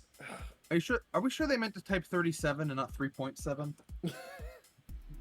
I'm starting to wonder because Jesus Christ, this does not sound like something an intelligent an adult should think. Speaking of intelligent adults, not loving it in Indianapolis, Indy police say naked woman threw bricks through McDonald's window. Employees at an East Side McDonald's told police that a naked woman jumped out of a car and threw 2 bricks through the restaurant's windows before speeding off. According to the Indianapolis Metropolitan Police Department report, officers were called to that McDonald's located at 3745 North Post Road around noon on Friday. Can we stop getting 37s? On report of vandalism. They told the officers that a nude woman leapt out of a white car with 2 bricks in her hand and chucked the masonry through 2 large windows. Damage to the windows is estimated to be at least 15 grand. Windows are fucking expensive, damn. Oh, yeah. After throwing the bricks, the suspect reportedly jumped back into the white car, which drove away from the popular fast food chain. Police did not have a detailed description of the vehicle the suspect fled in, employees perhaps too distracted by the sudden buck-naked act committed in the blinding light of high noon. So, serial nude brick thrower on the loose in Indianapolis. They're at large. Be aware. Be aware. Another news of the weird San Francisco home sells for 488 grand, but you can't move in until 2053. Bitch, why? A 3-bedroom home in San Francisco's Russian Hill neighborhood is up for sale for a steal, just, $500,000, but there's a catch. You may not be able to move in for 30 years. It's a one-of-a-kind listing that drew a long line of prospective buyers last week. My husband came in and said, quote, you gotta look out the window. There's a line from the house all the way to the middle of the block right there. The 1,100 square foot home at 30 Northview Court in San Francisco has 3 bedrooms and 2 baths. The price tag is definitely raising eyebrows among neighbors. I don't know what to make of it, said one such neighbor. This all came as a big surprise to us all on this street, said another neighbor. The listing posted on Zillow says the house is tenant occupied and to be sold as is. The buyer won't be able to move until 2053. That's another 30 years. 30 years! I don't think I'll be around for that, said the same neighbor. The new owner would have to buy the house subject to a very long rental lease that is currently being offered to an individual. According to the listing, the current tenant will continue to live there and pay the same amount of rent every month. The current tenant pays $417 a month for rent. ABC 7 News went to the house offices of Park North Real Estate hoping to talk to the 2 agents listing the property, but no one was available for comment. We then talked to an attorney specializing in landlord-tenant law. For some reason, they gave this person a 30-year right of possession. I've seen this before. It's kind of a sloppy way of estate planning. I want to leave some security to this person so they don't have to worry about where they're going to live. They can do it that way. I think they should have done it a different way, said attorney Stephen McDonald. McDonald says the home will be sold as is, take it or leave it. It's for a very, very unique buyer that's willing to get a big discount, maybe 2/3. Pay maybe $1 million for a $3 million house and then wait 20 to 30 years before you can move in. It's a bargain for someone if they're willing to wait. In a way. Any takers? No? No, not for me. Okay. I didn't think so. Looks like that's all the news stories I saved. All right, fair enough. All right. Thank you for joining me on this installment of news. of the weird. That's the end of this first segment. We'll see you in a bit.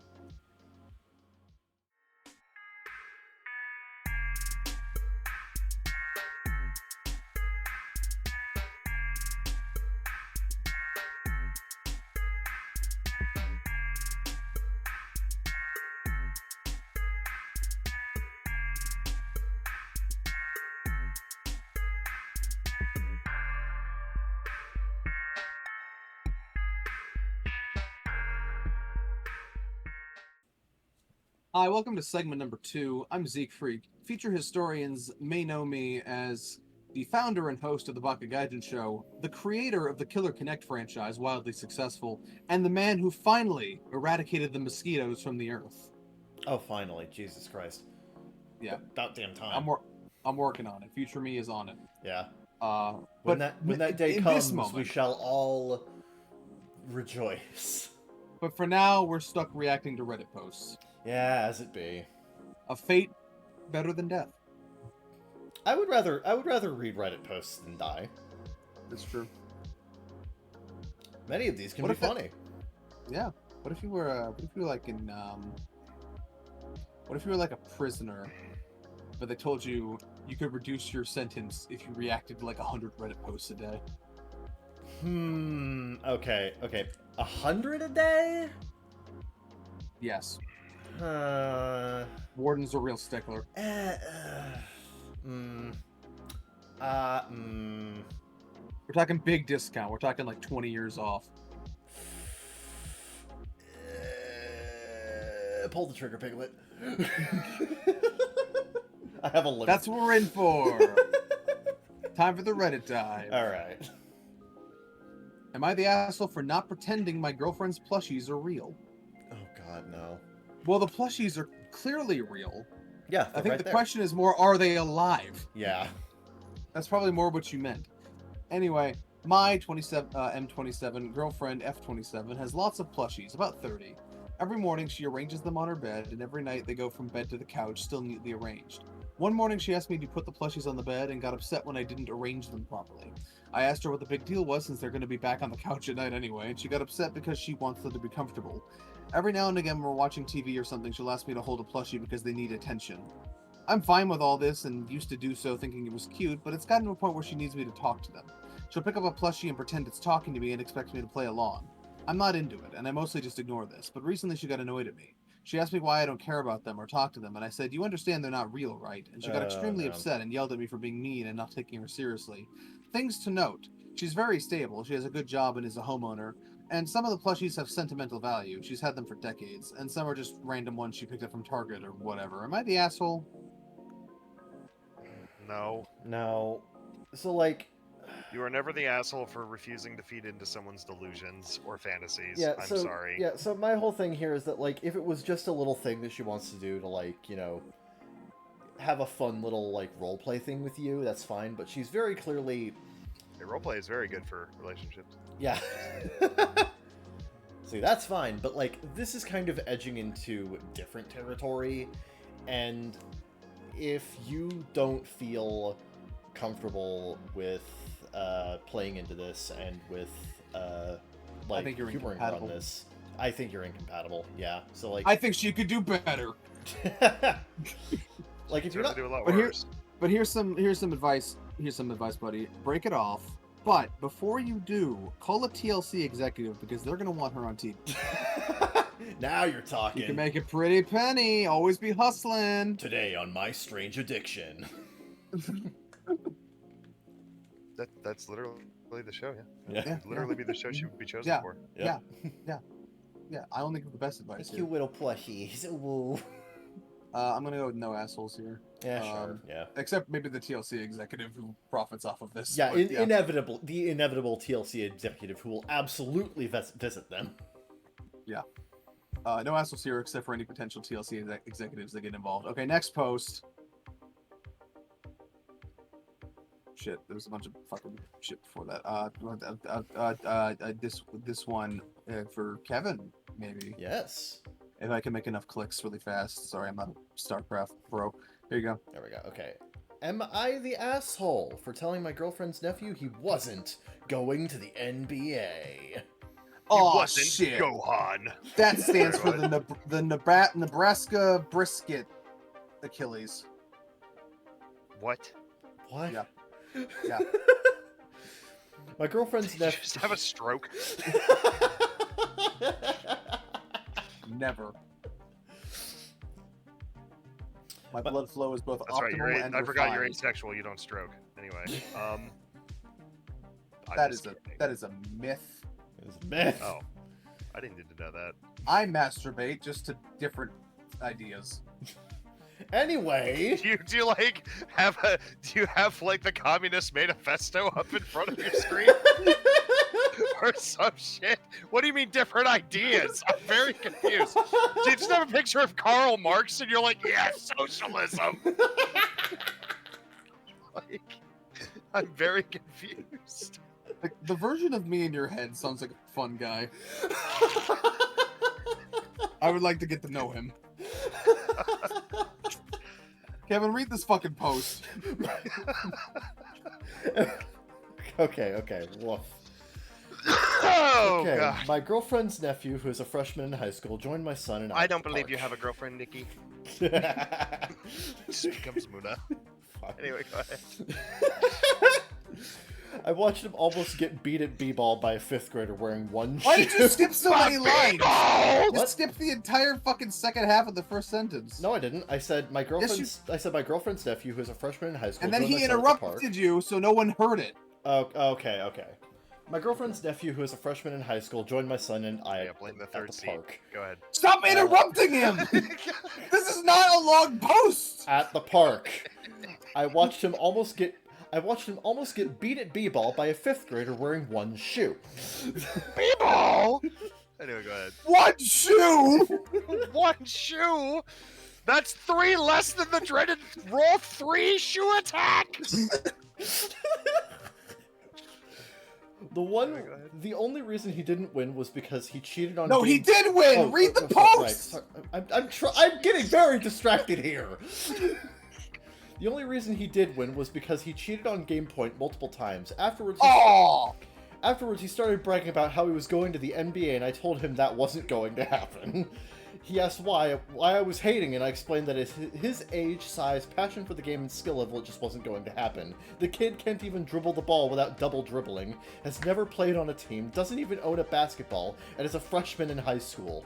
I told him he could be great at something and become rich and famous, but just not playing in the NBA. He seemed to appreciate the discussion as he is very... What, huh? What? I agree. What the Yeah, fuck? yeah, what the fuck? It says he seemed to appreciate the discussion as he is very immature for his age. I think you mean he seemed to not appreciate? Doesn't have a male influence around, and his family treats him like a small child.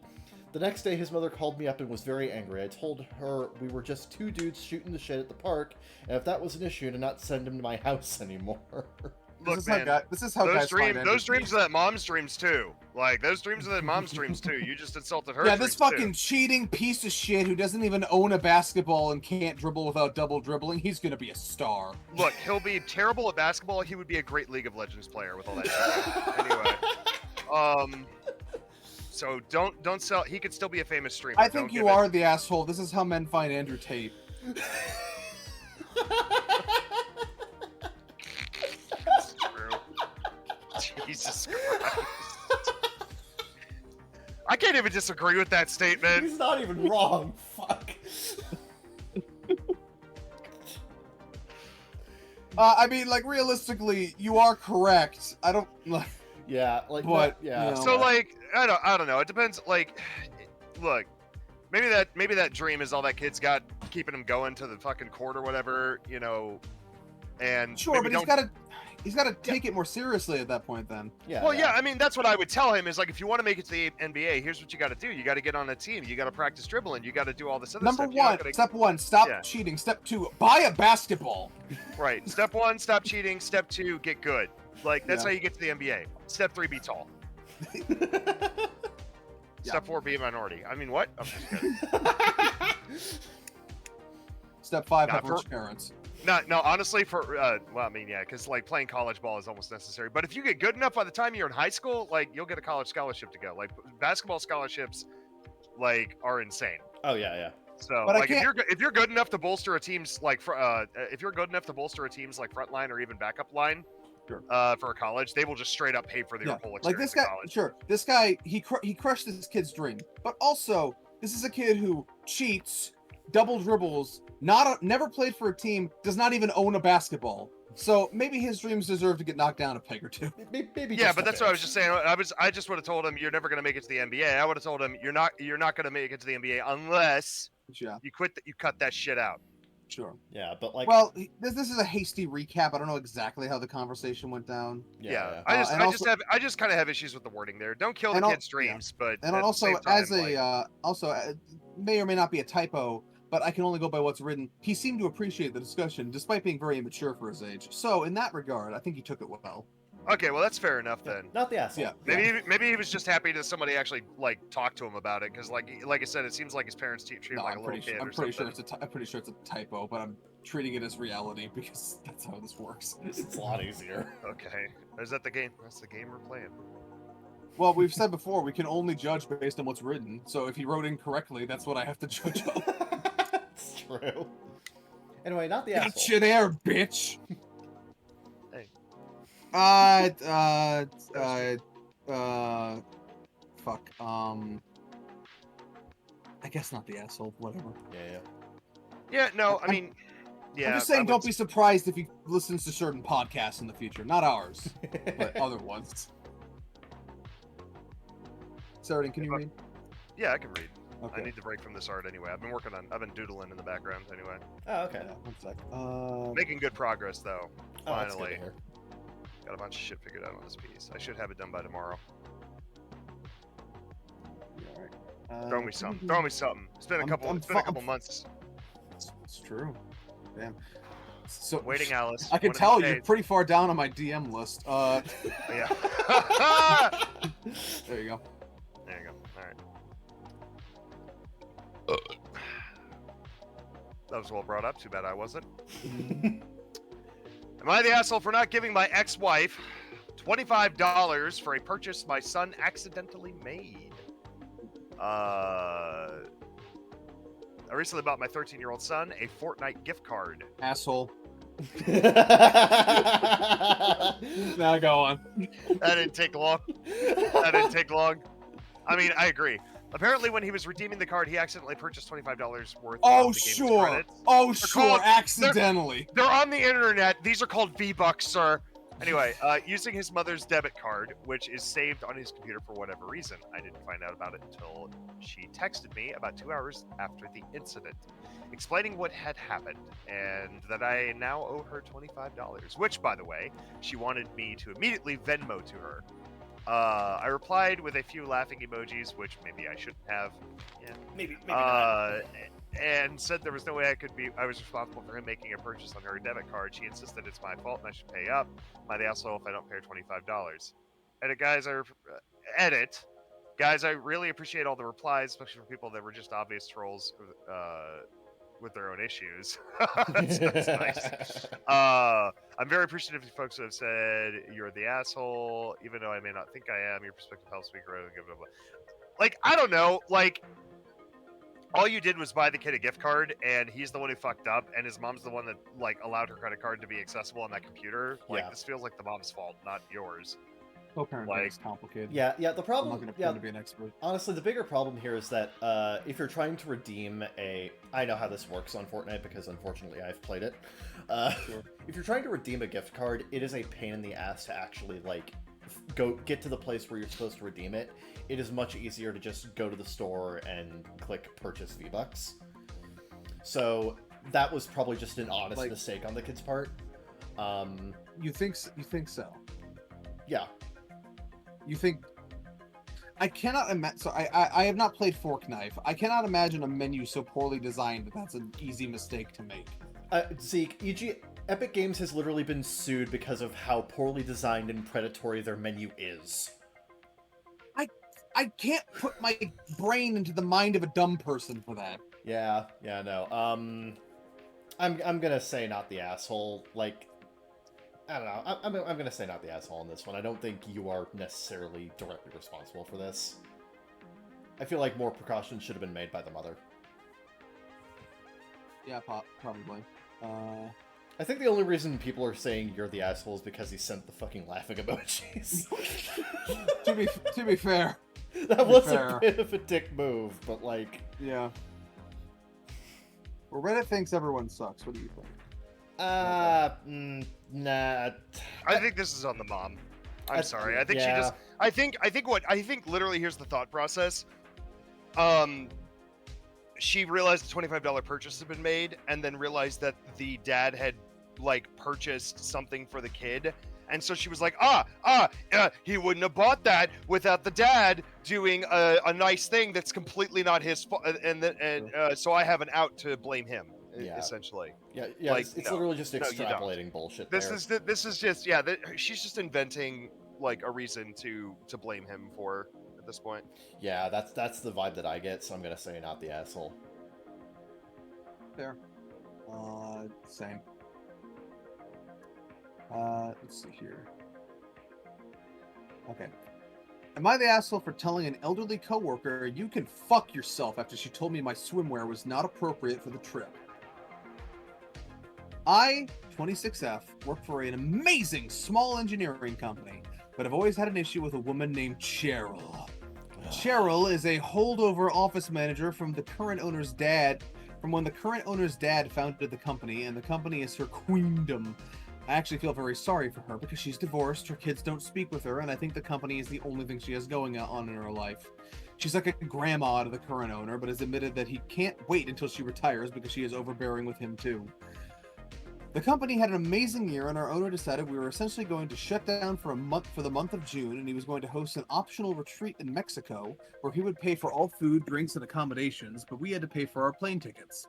When I found out Cheryl was not planning on going, I could not sign up fast enough. I flew down with a friend/coworker, and the second we got our bags put away, it was bikinis on, straight to the swim up bar. Oh yeah. Those bars they have inside the pools. Yeah. Where you can drink 2 feet away from where someone's pissing currently. I'm sorry, those always seem gross to me. On the way down the hallway, we ran smack into Cheryl. We tried to be pleasant, but she looked me up and down like I was dressed like a streetwalker, and she looked so disgusted. My friend and I walked along smirking that we weren't in the queendom and made jokes about finding Cheryl a nice man so she'd either get laid or get kidnapped. Good God. But by the time we got to the pool, Cheryl had sent out a group text reminding us that we were on a work trip and we should choose our outfits to reflect the prestige of the company paying for the trip. One of those. We could not stop laughing and agreed that our best bet was to avoid Cheryl for the week. When we were on our way back to the room, Cheryl intercepted us in the hallway. She seriously must have been staring out her peephole waiting on us. And she said that she has sent the group text. She meant that I should change out of that, quote, that immediately, she said while pointing basically at my ass. I said, sorry, Cheryl, but this isn't a work trip, and my bikini was totally appropriate for the resort. She said, we are a company founded on Christian principles, and we should dress as such. I suck so bad at confrontation, and this is one of those things where 5 minutes after I had a million witty things to say, but all I could come up with was that I will wear a sarong in the hotel, but this is all I brought for the pool and beach. She said, you get paid well enough, guy, buy something more appropriate. The get paid enough comment made me see red because that is so none of her business, and I worked my ass off through a male-dominated field and shit jobs and took a huge risk to work for a small company because I wanted a job that cared about me, and I told her, Cheryl, I hate confrontation, but you can go fuck yourself. That was so out of line. For the first time since I've met Cheryl, she was actually speechless and just turned around and went to her room and closed the door. My friend thought it was the funniest thing she'd ever seen. She said she was so proud of me for sticking up for myself. Initially, I felt good about it too, but ever since yesterday, I am just racked with guilt and feel like a major asshole. I feel there were a million other ways I could have handled it, and I should not have let Cheryl see that she upset me. She is a very lonely person, and though I don't like her, I don't need to say such cruel things to her. I feel like an asshole. Am I? No! God, no, she's been being an absolute bitch to you and brought this on herself. That's my thing here, is that this is a situation that Cheryl brought upon herself. She fucked around and she found out. And she's been like antagonizing you for a while now. This is just the last straw. And you didn't say anything that was terribly out of line. All you just said was that this is none of her business, she had no right to say that, and she can fuck right off. Completely Now, hold on. understandable and reasonable. Now hold on, Kevin. We got edits. Oh boy, here we go. Edit number 1. For the people asking, my swimsuit was from a company called Cocoloba. They really only make one style, and I guess it's probably best described as cheeky. Not really a thong, but they do have a tendency to ride up my butt since I have wider hips. Yes, my cheeks were visible, but it was far from dental floss. Edit 2. Wow, people are really focused on the swimwear. Look, I do have pics of the swimsuit on me when I was tubbing with my family last weekend on my Instagram. Not sure if that's safe to send a link. She didn't. This is the first ever post on a subreddit like this, so I guess I can get some input on that. Actually, also, my friend actually had a one piece, but it's a full-on thong. It's very cute on her, but she didn't get the same look from Cheryl because she had a cover up on her bottom when we were in the hotel. Kevin, look up Cocoloba swimwear. Oh yeah, no, I'm looking at this now. This is such a nothing fucking piece. Post a picture in the lobby chat. This is so nothing. Yeah. Oh yeah. That's yeah. Yeah. Normal. Yeah. Oh, fucking whatever. Yeah. Jesus Christ. Yeah, I knew there was a problem here when this person was like, we are a company founded on good Christian values, and I'm like, it's the world's most basic swimwear, isn't it? Yeah, it is. Anyway, edit number 3. I had zero idea this would blow up the way it did, and I had no idea how this would get so much internet snark. Please keep in mind I tried to post this originally on the other ITA sub, this is on the H sub, but they have a word limit, so I had to come here to some word economy, and even then didn't make it, so I posted these. Some of the things I wish I could have included in the original post. Number 1, this is not a work trip. In fact, the evite, said specifically it is not a work trip. It's a tangible bonus for a job well done this year. There's no mention of a dress code. I am dressed well in line with the other women at the resort. In fact, some are way more scantily dressed than me. This resort is huge. I would guess there's probably 2,000 guests total. I think maybe 10 from our office are coming, plus some families and kids. There's no dinners, events, meetings, hangouts, or obligations, so no way this could be considered a work trip. Number 2, I wish I could have been more clear about the company closing for the month. We're not closed, but we have no projects due until mid-July, and we all have the option to work from home, take time for graduations and vacations. This has not happened in the 3 years I've been here, so I don't think it'll happen, and I don't think it'll happen again, but it's been really nice. The trip to Mexico is also not a month long. It's like up to a week centered around yesterday to Saturday. 3, I am not some mean high school. I'm actually very, very shy and bookish. I'm probably considered pretty, but it took me a long time to see myself as such. I was a swimmer in high school, and it took me years, after college, in fact, to try on a bikini. I decided last year I liked the cheeky look because it's probably more common than not where we go teeping on the weekends. The part about Cheryl getting laid or kidnapped was a total joke. We meant no harm. Okay, yeah, Redditors just lacking humor as usual. Yeah. Anyway, not the asshole. Yep. Yeah, this is like extremely not the asshole. I feel like this is pretty cut and dry. Like, it's just people are latching onto stupid shit to try and twist the story. No. Mm-hmm. Also, the additional point of the fact that other people were dressed even more scandalously, but she decided to target you, makes me feel like this is like it's definitely targeted towards you specifically. Mm-hmm. No, extremely not the asshole. Sure. Not the asshole. Where would you want, honey? Or don't wear anything. Guys like that too. True.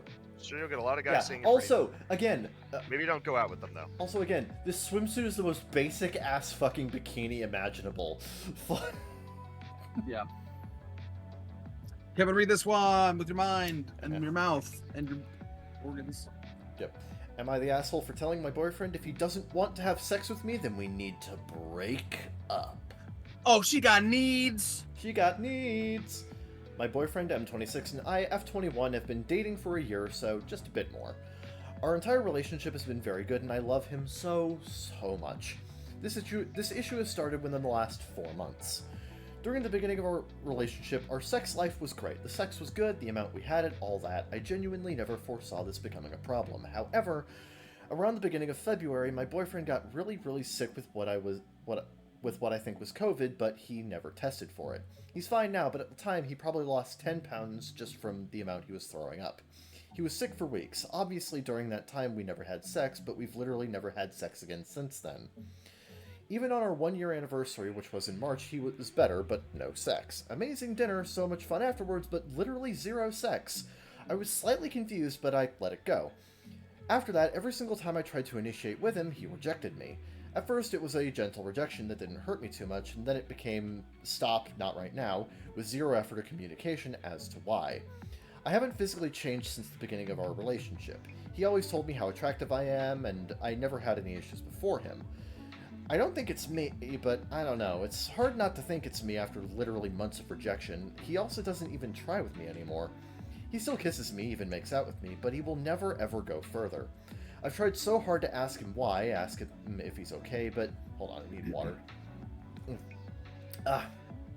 Jesus, foamy mouth.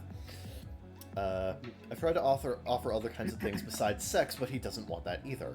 Eventually, last week, after yet another rejection, I broke down crying. I asked him why he was being this way with me. I asked him if he wasn't attracted to me anymore, or if he was getting it elsewhere. He told me all of that was wrong, and he seemed very apologetic, but yet again, no explanation as to why he's being like this. I told him I was so frustrated with him, the situation, sexually, like, I just don't get it. He offered no insight, just a bunch of kisses, and I'm sorry. I told him the next morning that we needed to rethink our relationship, but he can't even tell me why he won't have sex with me. I told him if he doesn't want me anymore, then he needed to break up with me and stop playing the long game and make me break up with him.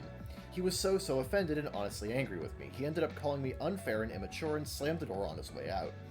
We haven't talked much since then, but he's apologized and been adamant that he doesn't want to break up. I just don't know what to do. Am I the asshole for giving him that ultimatum? Would you be able to do this? I'm getting ED vibes. Yeah, I'm getting either ED vibes or the last time you guys had sex, you had a dirty coochie. I'm sorry. I will share way too much TMI. The last girlfriend I had, there was one time she was very, very good about her hygiene normally. There was one time where she did not, and it absolutely killed my want to continue that for a significant amount of time. And some guys are way more weirded out by poor female hygiene than and it literally like than like some other ones are. I'm pretty forgiving, and she acknowledged that was a mistake. She even acknowledged it herself. I never had to mention it. Thank you. You saved me from that embarrassment, having to tell you that you had some hygienic issues. But all it takes is one time going down on a girl who hasn't washed all day, and it just kills your boner for like 6 weeks. No, yeah, a lot of people you don't want anything to do with that. Some people point out that there is an association between erectile dysfunction and long COVID. Yeah, if he had COVID potentially. for a long period of time, then it might have caused some ED with him.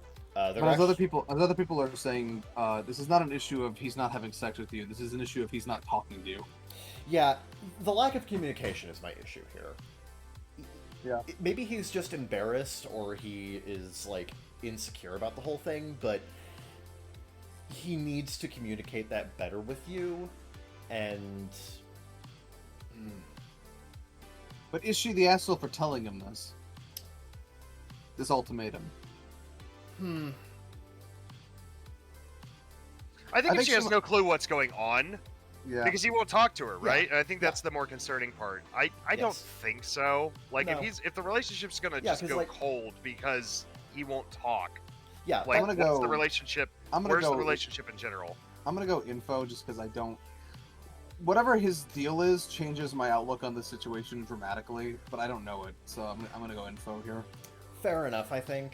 But on the surface of it, I could give it, like, a tentative not the asshole. Yeah. Yeah. Like, I feel like there's at least enough information here. Given what she knew at the time, which was basically nothing, I think it was a reasonable point to make, quote, basically, if you can't communicate with me and you're not going to tell me what's going on, then this doesn't spell very much anything good for a relationship. I don't know if it can continue like this. Which, totally fair. I'm personally going to say not the asshole. I'm personally gonna say Sarah didn't read this one. Okay. God damn it. Am I the asshole for telling my son to... What? Am I the asshole for telling... Am I the asshole for telling my son to tell by my son other a drone?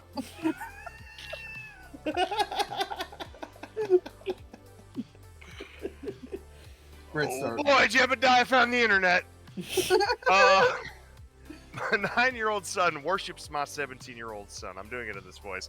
The 17-year-old Tim, male or female? Come on, you said son, but that doesn't tell me anything today. Is a star athlete, AP student. Okay, I can drop the Jebediah.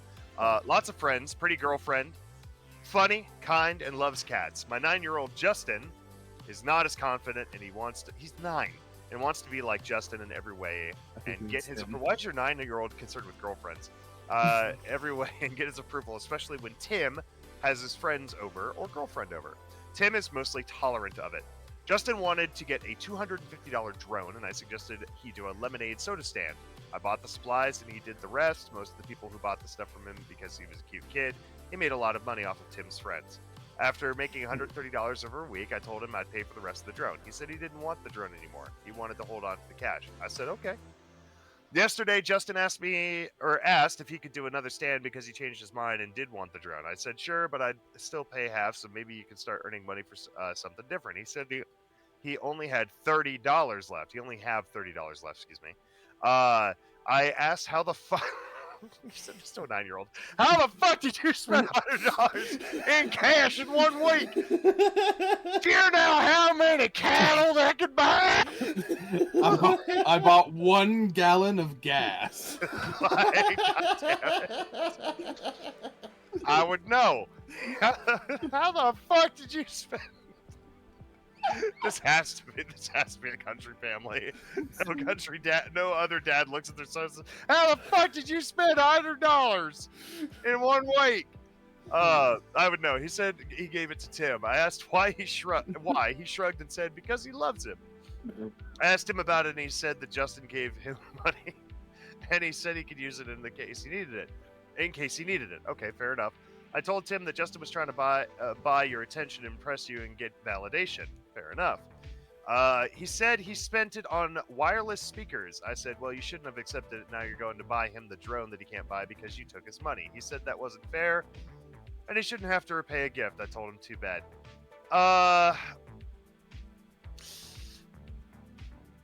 Don't raise your child to be a simp. I love this fucking I love that comment. Oh wow, Tim may be a star athlete, AP student, lots of friends, pretty girlfriend, funny, kind, and loves cats, but he does not have it in his heart to not jump at the first chance to take advantage of his 9-year-old brother. It is not a pretty side of him. Neither funny, certainly not star material. Yeah. Not the asshole. Turns out Tim is not just a star athlete and AP student, but also selfish and not so kind too. You're absolutely parenting correctly. Tim, nearly 18-year-old man, took advantage of your 9-year-old son who worships him. Absolutely right call. Yeah, no, fuck that shit. Yeah, no, I'm just saying, don't raise your fucking kid and enable him to be a fucking simp. Yeah. Yeah, no, Trust me. not the asshole. No, not the asshole. I do think it's very funny that she shouted at your 9-year-old, like, how the fuck did you spend in cash in 1 week? I like how he didn't actually spend it, he just gave it. Philanthropy, not in this capitalist household.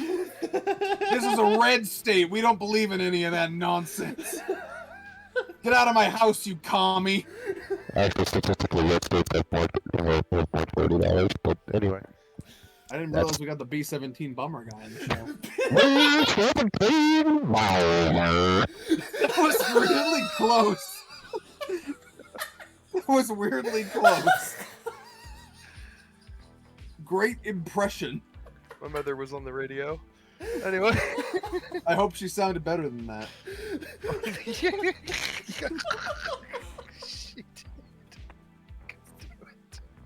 She did. Good. Anyway. All right. Am I the asshole for not helping a girl I've been exclusively dating for 7 months that I cannot pay her $500 fine for bringing weed through the airport? So I, M22, have been exclusively seeing this woman, F28, for 7 months now. We spend every weekend together, and last month I took her on a trip to Jamaica for her birthday. I paid for everything on the trip. We had a great time. On the way back from the trip, she snuck some weed into her suitcase, and we just so happened to be randomly searched at the airport in Florida. We got detained, missed our flights back home, and she was told she had 30 days to pay off a $500 fine before it turned into a $5,000 fine. I told her that I would help her with it. Fast forward to this past week, she requested $350 from me to pay for the hotel she bought for us in Florida, and $250 for her court fees, which because she missed court for another case of driving uninsured and had a bench warrant for her arrest. I sent her the money both times, but that was money I had set aside to help her with her $500 fine. She must pay the fine by Sunday, and I recently had issues with my car, so I had to take it into the shop to get it fixed, and I had to pay a lot for it. I need my car for work and gym. I texted her that I cannot help her pay for her fine because I already sent her money that month, and I had to get my car fixed, and she was very upset with me. She lives with her father, so I suggest she asked for his help to pay the fine. Alas, also, she did not want to see me this weekend because I told her I must go to a podcast on Friday, and I would be able to see her Saturday. Based? We have a very strong bond and both into fitness, and I've helped her with bills multiple times in the past before, but it just seems like I'm doing too much, especially because she was the one that got herself into that situation with bringing illegal substance back from Jamaica. Edit, I live at home with my parents and have no bills because I'm a student and I run an online business. She lives at home with her mom and dad, but has big car payments and also pays rent. Damn, you got nice parents. You got a job and you ain't paying rent. Also, she is very attracted to me and didn't ask me for my money until a few months into dating. Sometimes she would often accuse me of talking to other women and feel jealous or insecure about nothing. Edit 2, she's coming today to get her AirPods she left in my house. We're going to have a talk about things, but it seems likely she's going to choose to be single and not want to see me anymore after I made it clear that I cannot keep sending her money. Not the asshole. She is extorting you? Yeah, she a gold. I ain't saying she a gold digger. Mm-hmm. Finish the song, Kevin. I don't know the rest. I think you know the rest. No, What rhymes with digger, Kevin? They tell me that I'm never gonna make it. They want me to do something that could make sense. They hate when I keep dreaming I'll be famous, but I don't give a fuck, I'ma keep chasing. This has been the Baka Gaijin show.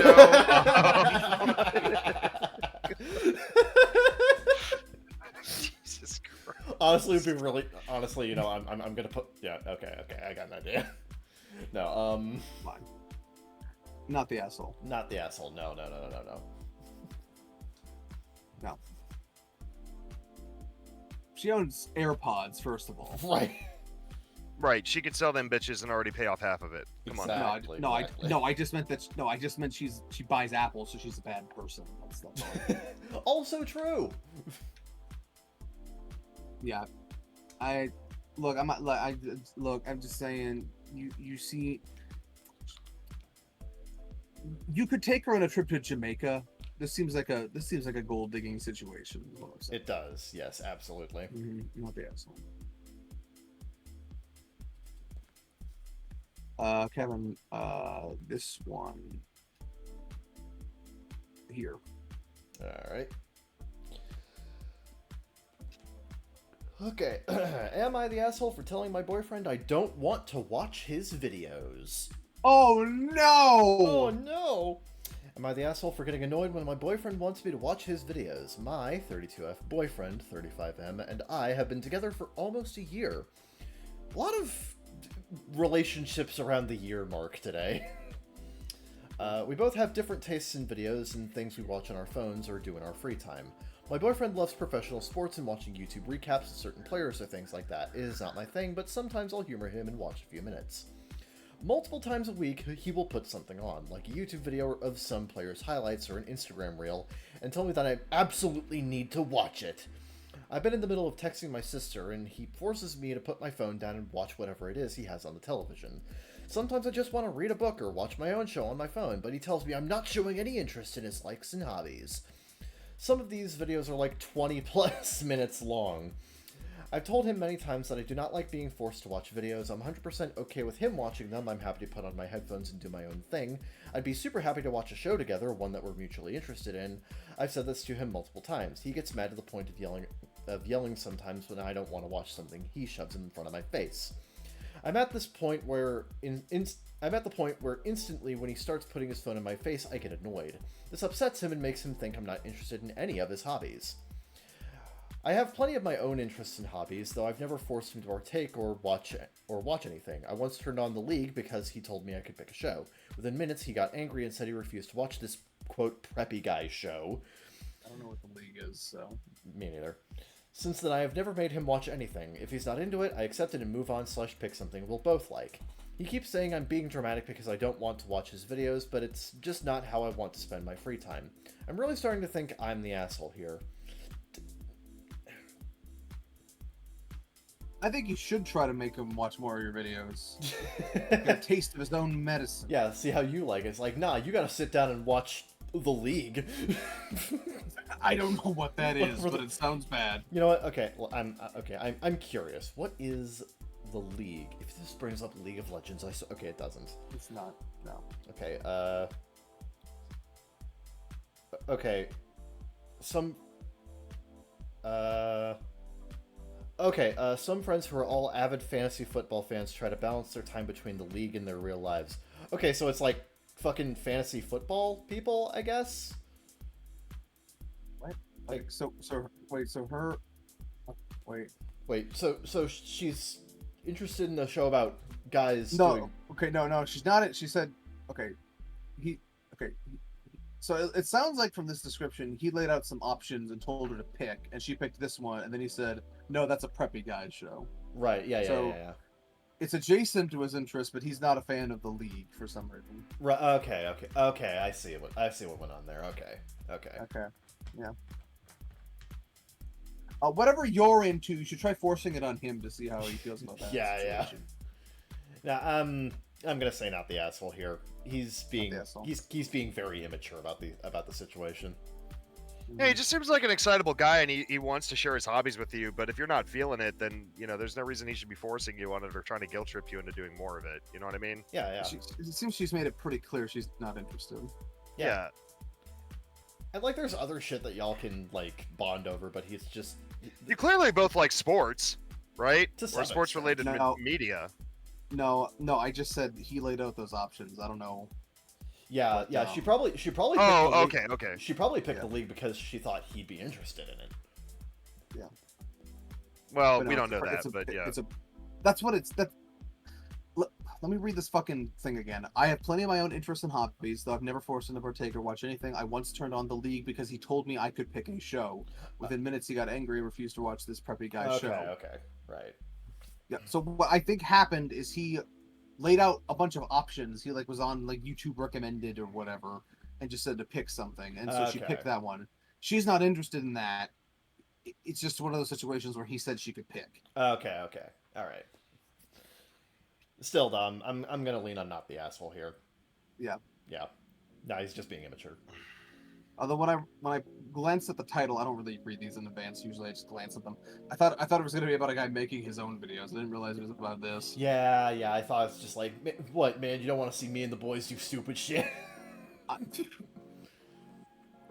Right. This is gonna be Evan C's Reddit account. My girlfriend doesn't like watching me stand on books. 17, by the way. New record. Oh. Anyway. JD's and Littleman. We got him. Who read that? You read that. I read that, yeah. Yeah, okay. Sarah didn't read this one. If I must. More assholes today. Good lord. And thank God these are all short ones. I'm very lazy. I usually send you the short ones for that Thank reason. Thank you. Am I the asshole for getting mad that my parents both take my prescribed They're stealing your Adderall? No, Bruh. no, not the asshole. Let me tell you, as a guy who's trying to lose weight, I wish I could be on Adderall. That shit kills your appetite like nobody's fucking business. I do not condone, the bakagaijinshow does not condone using of drugs to do anything. The Bakagaijin would like to remind everyone that Sarahin's opinions are his own and do not represent the views of Bakagaijin Incorporated. Yeah, speaking of, I gotta light up a cigarette real quick. Yeah, drugs. That was the joke. Anyway, that's basically... Alright, am I the asshole for getting mad that my parents both take my prescribed Adderall? That's basically all there is to it. They don't even ask, just a bunch of fucking pill-popping junkies.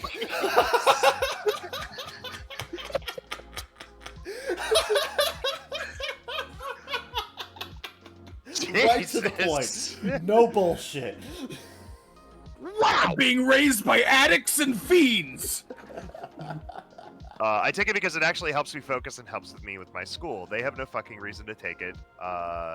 They're just doing it to get high. I brought this up to my mom because I brought it up to my dad. He'd go fuck off, and my mom said, "Well, you don't even take it most days," which is true. But you know why I don't take it most days? Because they fucking take so much of it on a regular basis that I'm left with like a week's worth. And then at that point, I don't even care. I brought that up to her too, and the next thing I said is actually why I'm posting this. And I said, "You guys just want to get high." And then my mom began the classic silent treatment and cried in her room. So yeah, I'm on the no. No, they're stealing your meds. They're Well, stealing your okay, fucking I'm gonna go out on a meds. limb here. I'm not sure that kid's prescription is legit. How This might be a so? case he's angry that they're stealing his drugs. I mean, they literally are stealing his drugs, but Dude. like, Yes, but like I get it, but like how legit is that prescription? Because I know a lot of college kids steal or get fake prescriptions for Adderall because it helps them focus. yeah, For but long like, hours. again, we're kind of just going off of what we have here, so we have to take them at face value. He never said a prescription. Anyway. But either way, It still, says in the assholes. fucking title, my prescribed Adderall. Oh yeah, it does. Yeah, not the Sorry. asshole. I got caught up with so much of the end game stuff that I was just like, okay, Yeah. no, that's right. No, if it's prescribed, he could literally report them to the police. That's Actually. illegal, you know. Yeah. This is a funny scenario. Also, I wanna would be just a keep fly the on the pills wall on for me this. at all times, and I would tell them to fuck off.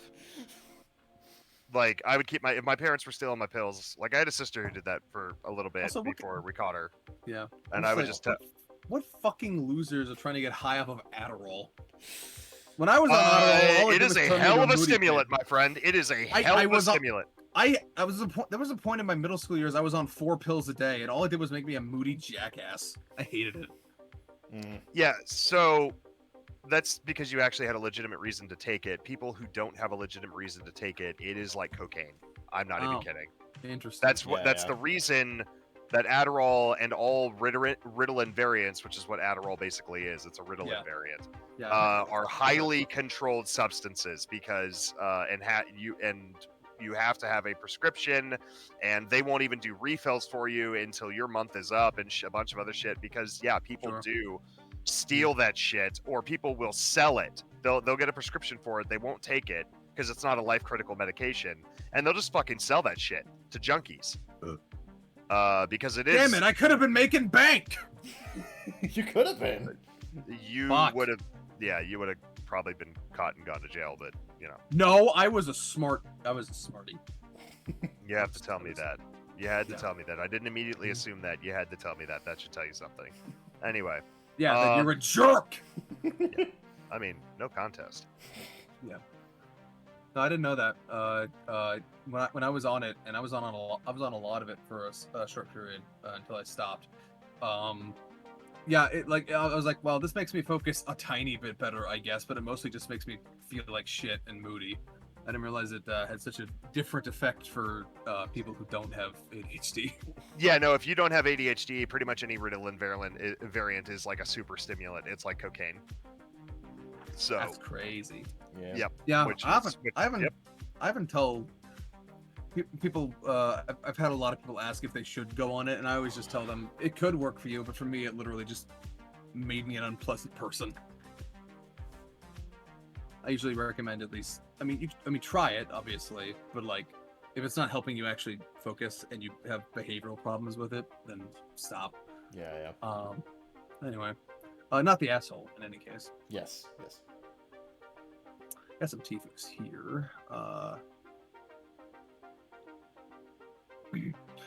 Large Tifu.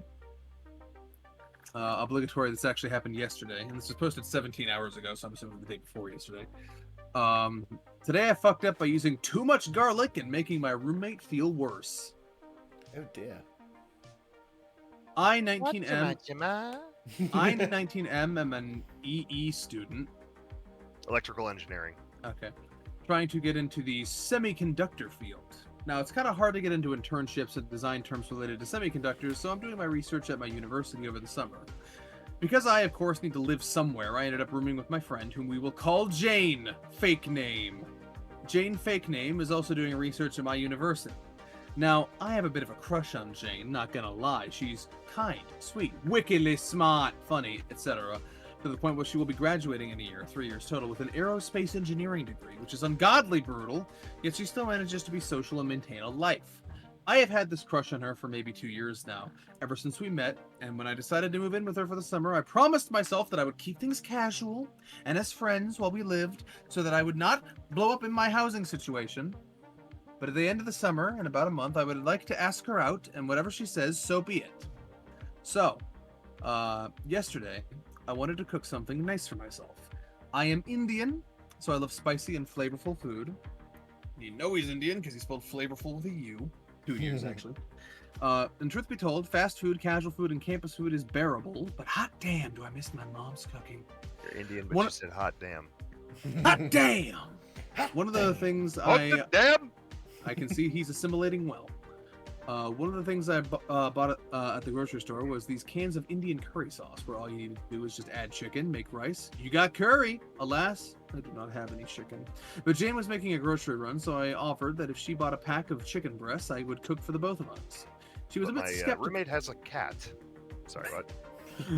She was a bit skeptical of my cooking, because the last time I made this curry, I gave myself a bout of food poisoning, but this time I vowed to redeem myself, so she agreed. So she got the chicken, and here was where I should have bailed instead of trying to be fancy and extra. When she got back, we started a discussion about something not important. She snapped at me. I was surprised, because usually she does not snap like that. But she popped some pills into her mouth and apologized and told me that her period had started, and she always feels awful. Things get worse every day, and that if she is grumpy with me, she is sorry in advance. Instead of bailing and doing something simple and easy, I thought, damn, that sucks. I should make this really nice so she enjoys it. My parents divorced when I was a teen, even though I still met my dad. I still met my dad. I primarily lived with my mother and sister, so I know how much it sucks to be on your period, even though I am a dude. So I got to work. I butterflied and cubed the chicken, and then cooked it thoroughly to make sure nothing was raw. I sliced and diced the onions and peppers, sautéed them, then I combined everything together. Here was where my next fuck-up was. I started at 7 in the evening, and by the time we took the first bite, it was 10. For me, that's not a problem, because my family eats late anyway, but for Jane, it was far from normal. Her family eats dinner between 4 and 6 usually, and she's living alone, or during the semester, it's between 4 and 8. On top of that, this is my first time actively cooking for myself. It's a bit complicated, and while I was a teen and kid, my mom shooed me out of the kitchen constantly, and for the last 2 years, I have lived on campus because I am RA, so I am forced to buy the meal plan and eat with that. I can cook fine, but I am slower than most other people and less experienced. As it was getting later and later, I apologized multiple times, but she insisted that she could wait and was excited for the curry. My next fuck-up was with the spicing. Again, I am Indian, so I love spicy, flavorful food. Now, Jane is white, like 1/4 German, 1/4 Italian, 1/4 Polish, 1/4 Irish. Her palate is clearly different from mine, and her spice cabinet is, lacking, at least from what I'm used to. Nothing against her. In fact, her pasta is to die for, but I knew that if I used the normal amount of stuff, I would blow a trail of fire through her gut. Last time I made this, I used about 1/2 to 2/3 of a bulb. Yes, a bulb, not a clove, a bulb of garlic between 2 chicken breasts and a can and a half of sauce. This surprised even Mom a bit, but I enjoyed it. This time I toned it down to about 1/4 to 1/3 of a bulb, knowing that her palate is not quite as so used to mine, and I cut out all the other spices I would normally use. So eventually at 10 o'clock, everything is finally done, and I doled the both of us a healthy serving of rice and curry. We then sit down to watch an episode of The Witcher. Howdy. You're watching Netflix Witcher. Okay. Anyway, she's liking it a decent bit. I guarantee by the time you both get to season 3, you will no longer be liking it. We started eating while watching. I asked her how it was, and she said it was good. Hope she meant the food and not The Witcher. And here is my third fuck up. More than a couple times I heard her coughing while eating, and a couple times she had to get up and get water for herself, and every time I asked if she was okay, and she insisted that she was and she liked the food. By the end, she threw away the last bit of food that was in her bowl, and while I was a bit sad, miffed about that, I figured I probably gave her too much, but it was not that much she threw away, to be fair, so I got over it. Then we went to bed. Well, this morning, I get up and I find Jane looking very not well. Apparently, she had not slept at all last night because she was in the bathroom all night on top of being on her period. Then I realized my final fuck-up. I'm gonna be honest, dude, this is like multi-stage of the same fuck-up. It's not like different fuck-ups. Like, you haven't made 5 fuck-ups. This is the same fuck-up. Yeah, Anyway. this fuck up just has multiple stages. You padding the fuck up count, bro?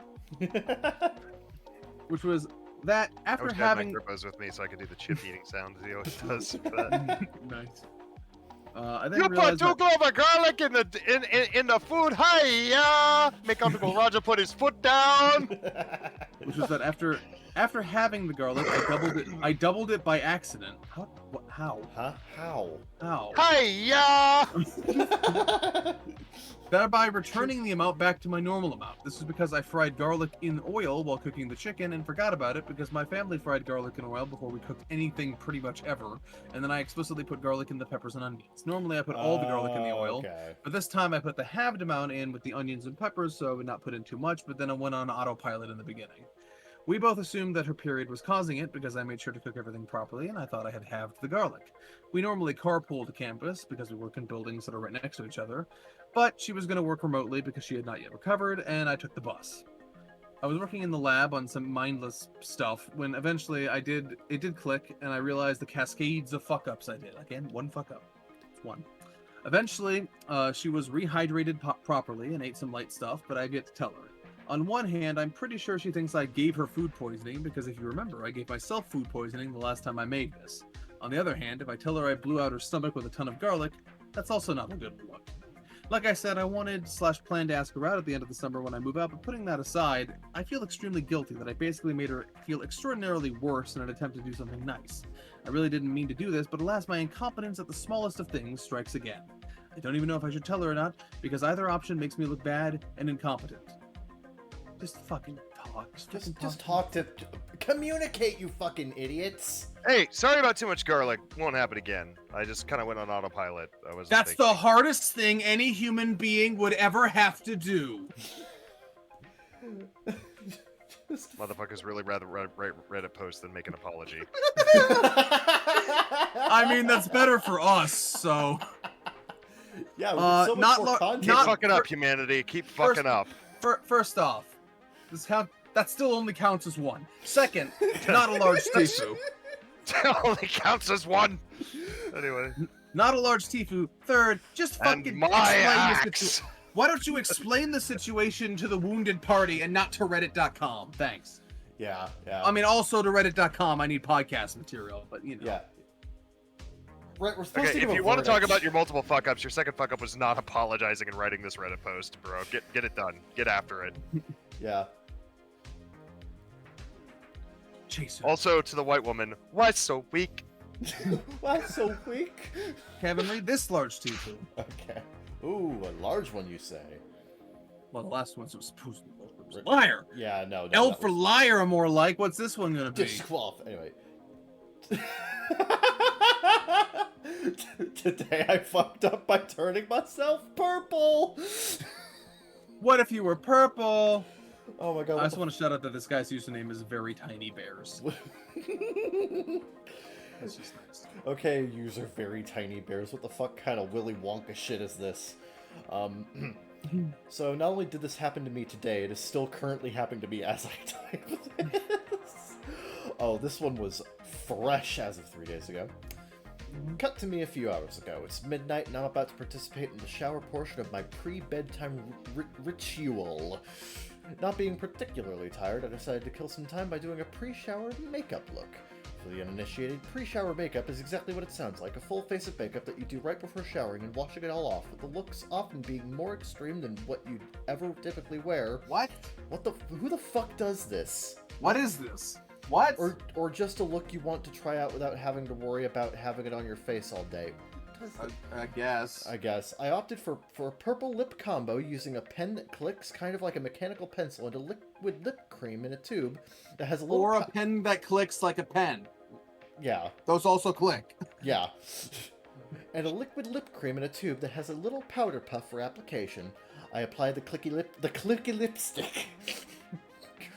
I play bass for clicky lipstick. You type like an 8-year-old. Mommy, I want the clicky lipstick. This person sounds like they're from some other reality. Yeah. After which I determined that I look sufficiently clown-like, but hey, that's the point. Satisfied with my new career prospects as a circus performer, I press on and grab the squeezy tube lipstick. Here is where my fuck up began. Oh, sure. I squeeze the tube. Nothing.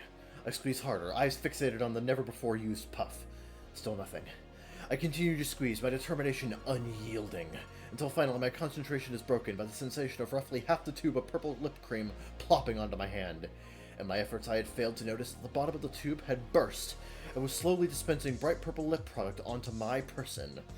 I took a moment to stare at the rather large glob of purple on my hand, briefly considering my options. I can't just rinse it. The glob is much too big, and I could wipe it off, but it might get some of the purple on my trash can, and I don't want to get my trash can. And I don't want my trash can to be purple. Me? That's Why fine. not? Me? Why not? Yeah. Yeah, me? That's fine. The trash can? That's too much. Then ever so slowly, a thought creeps into my mind. Exactly how much real estate could this much product cover? I like the way you're thinking. Oh, the intrusive thoughts won today. You know that voice you hear that tells you to throw your phone off into the abyss when you're walking over a bridge? Yes! Oh yeah. Oh yeah. Well, I can only imagine what this voice's cousin wormed its way into my stupid little brain as I lifted the glob to my chest and began to slather myself in purple. Oh yeah, boy, we purple maxing! The shower was already running after all, and I've painted my whole body blue before a Halloween costume, which took a little longer to wash off, but all in all it wasn't terribly bad, so this should be fine, right? Right? I could simply wash this off too, and I absolutely needed to know just how far this purple could go. And go it did. Within minutes I had covered my entire torso, neck, arms, hands, and thighs in purple. Though I had no idea of what was to come, I am extremely glad in hindsight that I spared my face from the empurpling that I had subjected the rest of my body to. Once I had sufficiently dispersed the purple and decided I was satisfied with my impromptu Count Von Count cosplay. Ha ha ha ha ha! This is One fuck up. Two fuck up. up. I stepped into my shower ready to wash off the night's fun and head off to bed. Here's the thing. Purple makeup stains. A lot. Oh, do ya? Somewhere in the recesses of my mind this knowledge already existed, but surely such truths would not be applicable to me, I thought. Yeah, no, I'm built different. And I thought wrong. So incredibly Something that wrong. goes hard about the lines, surely such truths would not be applicable to me. I fucking love shit like that, where it's like the hardest lines come from the most unassuming of places. That Yeah, line... I want to steal that, but I don't know what the fuck context that would be appropriate for. It's like the frickin' face god walk backwards into hell is a drill tweet. Yeah. Within 10 minutes of scrubbing, awe turned into annoyance, and with the passing of another 20 minutes, annoyance turned to panic. The lip cream was slowly coming off, but left in its place was a bright magenta hue, and it was everywhere. No amount of scrubbing could save me, and no part of my skin was spared. I tried every soap I owned. I tried a loofah. I tried an exfoliating mitt. I begged whatever god had compelled me to engage in such behavior, but to no avail. I remained purple. I knew it! I knew there's no god! This proves it! Definitive evidence of no god. This fucker's still purple. It is now 4 a.m. as I am typing this, as I take a break between showers. I have moved through all 5 stages of grief and have settled on acceptance of my new purple life. This motherfucker showered so much there a goddamn reason. I have a meeting later today and can only pray I am not questioned on why I am wearing a turtleneck in 80-degree weather. My only takeaway is that sometimes it's better to stay curious. TLDR, used a broken lip cream to paint myself purple and still purple several hours later, possibly forever. Update.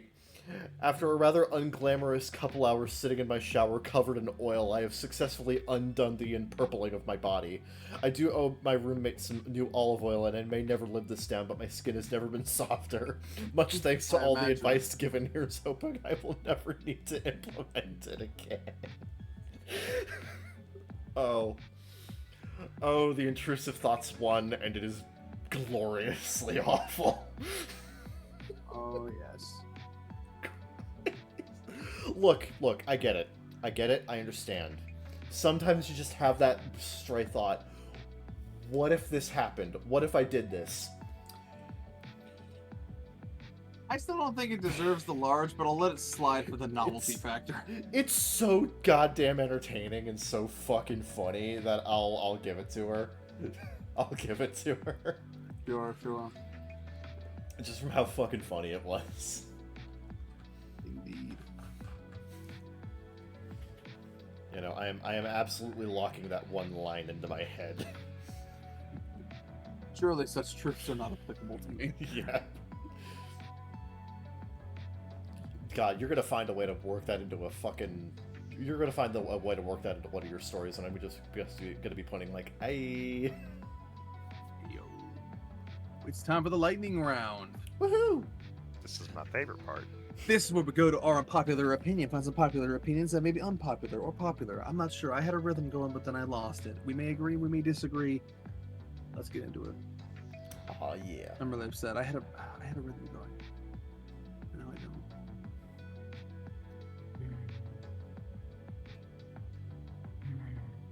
Unpopular opinion: lemon and water is nasty. It No. No. No. No. No. I don't think that's it, Chief. Nah, I don't think that's it. This is I not the don't way. Unpopular opinion: sometimes it's nice to feel ill. What the fuck? Or we keep getting people like this. We keep getting weird people who are like, actually, it's fun to get leg cramps. No, fuck off. Okay, that guy was a weirdo. I kind of get what they mean though. It depends on what kind of ill. Like, I'm not saying I ever did it on purpose, obviously, Right. or that I wished I wasn't. But it's more that, you know, there are some kinds of ills where you're not too disadvantaged, and it's just an excuse to sleep. You know, like when you have a fever or a sunstroke or something, and like you're not like, it's not like you're full of snot or you're hacking or coughing or Right, you yeah. know, or you're in pain or anything. You're just hot and tired, and the only real cure for that is to just sleep, and that can feel nice. Right. I guess. Yeah, and it results in just some very, very satisfying sleep. Yeah. I suppose I can. Yeah, I guess I can understand it from that perspective. I guess that makes sense. It's just the way it was worded was kind of weird. Now, I want to point out, that's my opinion, not theirs. They're getting all into all kinds of fucking weird shit with delirious dreams and fucking yeah, that meds and blankets and stuff. Relaxing pints of juice and greasy. The base idea, like I guess I can understand in some regard, but like, yeah, slow down, Jake. Sorry, I just bar rescued that idea there. We're gonna take your idea and we're gonna take it to the next level. Unpopular opinion: the worst drivers are Tesla drivers. That's right. No plot twist. Oh yeah. How is that unpopular? It's not. You're disqualified. Yeah, disqualified. Incorrect. Get out of here, Shaquille's oatmeal. I mean, you're correct, but this is the wrong subreddit for it.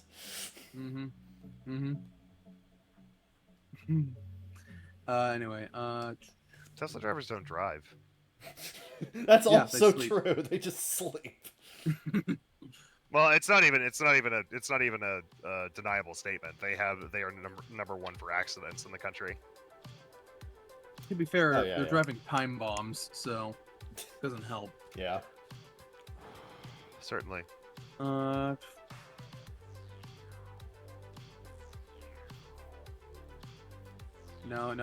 God. Unpopular opinion: leftovers usually taste better. That's because they get to congeal and the flavors get to really know each other. Yeah, it depends on the food, but like there are Yeah. legitimately some foods that just straight up taste better as leftovers. My favorite is lasagna. I never eat Lasagna. fresh lasagna. Lasagna's anymore. a I only eat pretty good example, I only eat yeah. leftover lasagna. Yeah. Yeah. I only like reheated lasagna. This guy's talking about leftover Taco Bell bean and cheese burrito. First of all, how do you have leftover Taco Bell? His all-time favorite leftover food is Japanese hibachi. Interesting. Yeah. I don't think so. Hibachi's supposed to be fresh, right? Yeah. Not according to Jorts Are Sexy. Great name. Great. No, dog, you're fucking gross. Get out of here. Don't ever come to Yeah, Bungie yeah. Fish. Now, Yeah. are you saying that about the hibachi opinion or his Jorts Are Sexy? Don't stance? come to our country. I think he's already here. Fuck. Get out. This is why we need to build that wall. To keep out. Shorts are sexy is a good definition. I'll take it right to Trump. We're gonna build that wall and we're gonna make our user Jorts Are Sexy pay for it, like exclusively. Hope he's ready. Unpopular opinion. Great usernames today from user Angry Echoes Beware. I will eat ketchup with almost any meat. Congratulations. I find most meat so bland it's usually the route I go. Sometimes I'll do barbecue sauce, but ketchup is the more common pick, especially with fish. My parents want to crucify me every time they see me doing it. Sorry, guys. You're talking about fish sticks, right? Top comment, do you not use herbs or other seasonings? They respond, I'm lazy. Camhug16, same guy, replies, when it's being cooked though, why not just add the herbs then? Angry Echoes Beware never responded. Checkmate, fucko. Yeah, no, add fucking herbs and spices, you lazy sack of shit. Mm-hmm. I add ketchup to everything. Have you ever seasoned your food? What? You could do that? You could do that? That might be the most white/British thing I've ever heard. Not just say that on my podcast. It's his podcast. It's not going to be when they come for him. That was for you guys only. Kevin bleeped that out. Yes. Okay. But leave the part in where we're questioning what the fuck he just said. Yeah, that's a good idea. Just cut it out entirely. Don't even bleep it. Yeah, that would be funnier. Yeah, just fill it with a moment of silence. No. I know what I'm gonna do. Why did you just say? No, I know what you're gonna do. It's my podcast. Don't misrepresent me. No, I'm keeping the spirit of it. No, you're keeping none of it. Cut it out. I am going to cut it out. I don't like how you said that. Maybe you shouldn't say things you later learn to regret, Zeke. No, Sorry, I just try to make my friends happy and laugh. I'll stop doing that. It's fine. That's good. Don't try too hard, man. Yeah, you guys don't deserve it, honestly. Aww. I mean, I definitely don't. I don't know what the fuck you're talking about. Yeah. I think you agreed with me, so you do know what the fuck I'm talking about. Unpopular opinion, I love moist. I think it's a great word. Moist. I don't think it's a great word. It's not fun to say, but I do not understand. Moist. Thank you. Moist. Thank you. I do not understand the bizarre aversion people have to that word. It's a great word. It sounds exactly like what it means. Yeah. Moist. It's like duffel bag. Yeah. You look at a duffel bag and you're like, yeah, that's a duffel bag. Yeah, they named that right.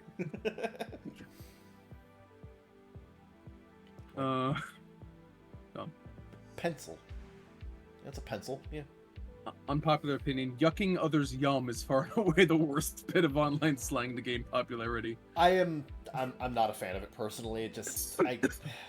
What the fuck does that even mean? Are you yucking on his yum right now? It's just another way of saying don't shit on things other people like. Oh, they're on the wrong subreddit for that.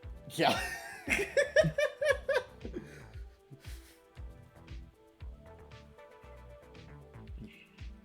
Yeah. Yeah, Anyway. no, I'm not a fan. Not a fan.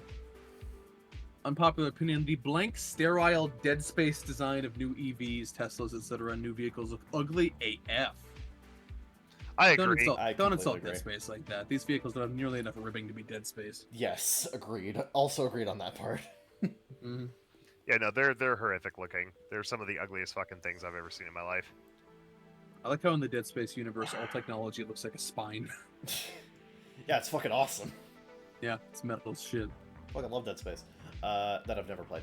Dead Unpopular Space opinion. sucks. Unpopular opinion. Papa John's tastes better after it's refrigerated and reheated. You should go make out with the other guy. Yeah. The fucking 3 posts ago. Go meet that guy. Unpopular opinion. Going to entertainment events where you stand is boring. I agree. You just don't like Standing going to is it. for- everything. I don't like. Why should I stand? I'm paying to be here. Honestly, yeah, I Presumably. would just prefer to sit personally. But that's mostly just because it would hurt my feet. I prefer to be sprawled out on a towel on a hillside. That's right. I'm watching the fireworks. Just laying down. Oh yeah, baby. I actually don't like fireworks that much. I don't know why I said that. Don't trust anything I say ever. We have learned this. Unpopular opinion. It's not bad to talk about you. Oh, sorry. This guy said American Dad sucks. I gotta downvote him. Fuck that first guy.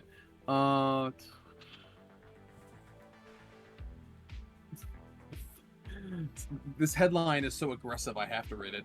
Unpopular opinion: the chokehold instant mac and cheese has on people is so harmful. Your life doesn't have a lot of problems, does it? You okay, dude? The chokehold instant mac and cheese. Who the fuck? Okay, I'm reading. Oh my god, who the fuck cares? I'm reading the post. I kind of get it. Making a quick pot of mac and cheese is potentially one of the most easy, gratifying things you can cook. It's simple. Flour, milk, butter, cheese, seasonings. Does not take much more time than the instant stuff, and probably cheaper per serving. Not to mention, if you leave the pot out, it doesn't get the awful crust on it. I honestly feel like more people should be more open about learning to cook, but they simply aren't. And instant mac and cheese are the mascots of this epidemic. They're not even selling you convenience. They're just selling you the illusion of convenience, and that's just wrong. Hold on, he might be cooking. I get his point. I mean, get he it. quantifiably is cooking. Yeah, he literally is cooking. Fine. Approved. Approved. Yeah, I will agree. Yeah. No, I agree wholeheartedly. I think it's really not that hard to make mac and cheese, guys. Just Oh yeah. fucking just fucking make it. Just go fucking make mac and cheese. It's better, and I love you get to experiment. Yeah. Seasonings. I like to put taco meat in it and call it taco mac and cheese. Taco mac and taco. That's what I call Ooh, that does sound good. Yeah. it. Yeah, this is when I have leftover taco meat. What else am I gonna do with it? Make more tacos? I mean, that's also a possibility. It is a but possibility, but If I also have macaroni and I also have cheese, bada bing. You got a stew going. That's the wrong clip.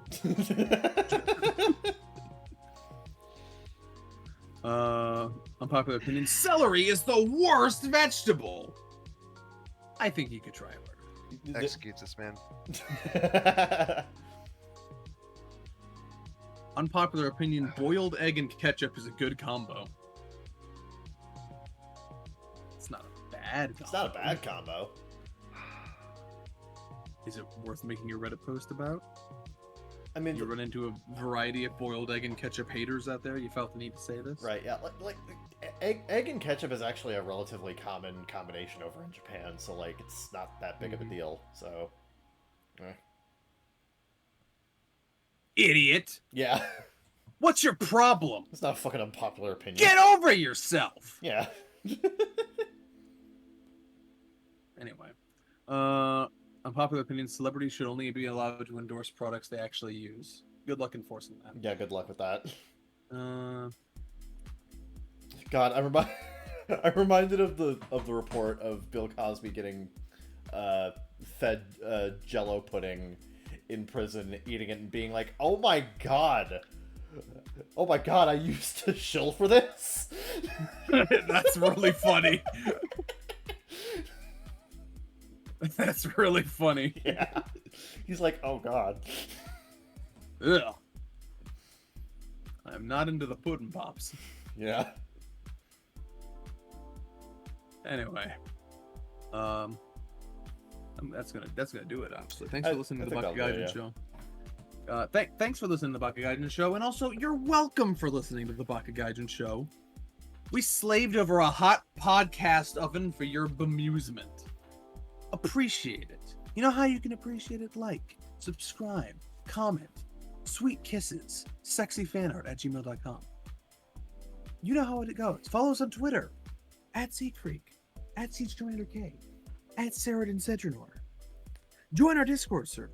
Link below. I think that's everything. Yeah, Yes. yeah, that's everything. We'll see you next time, where we'll talk about the Germans. Not in that context, nor that one. Thanks for listening to the bakagaijinshow. Freak out. Ciao, ciao for now. They tell me that I'm never gonna make it. They want me to do something that could make sense. They hate when I keep dreaming I'll be famous, but I don't give a fuck, I'ma keep chasing.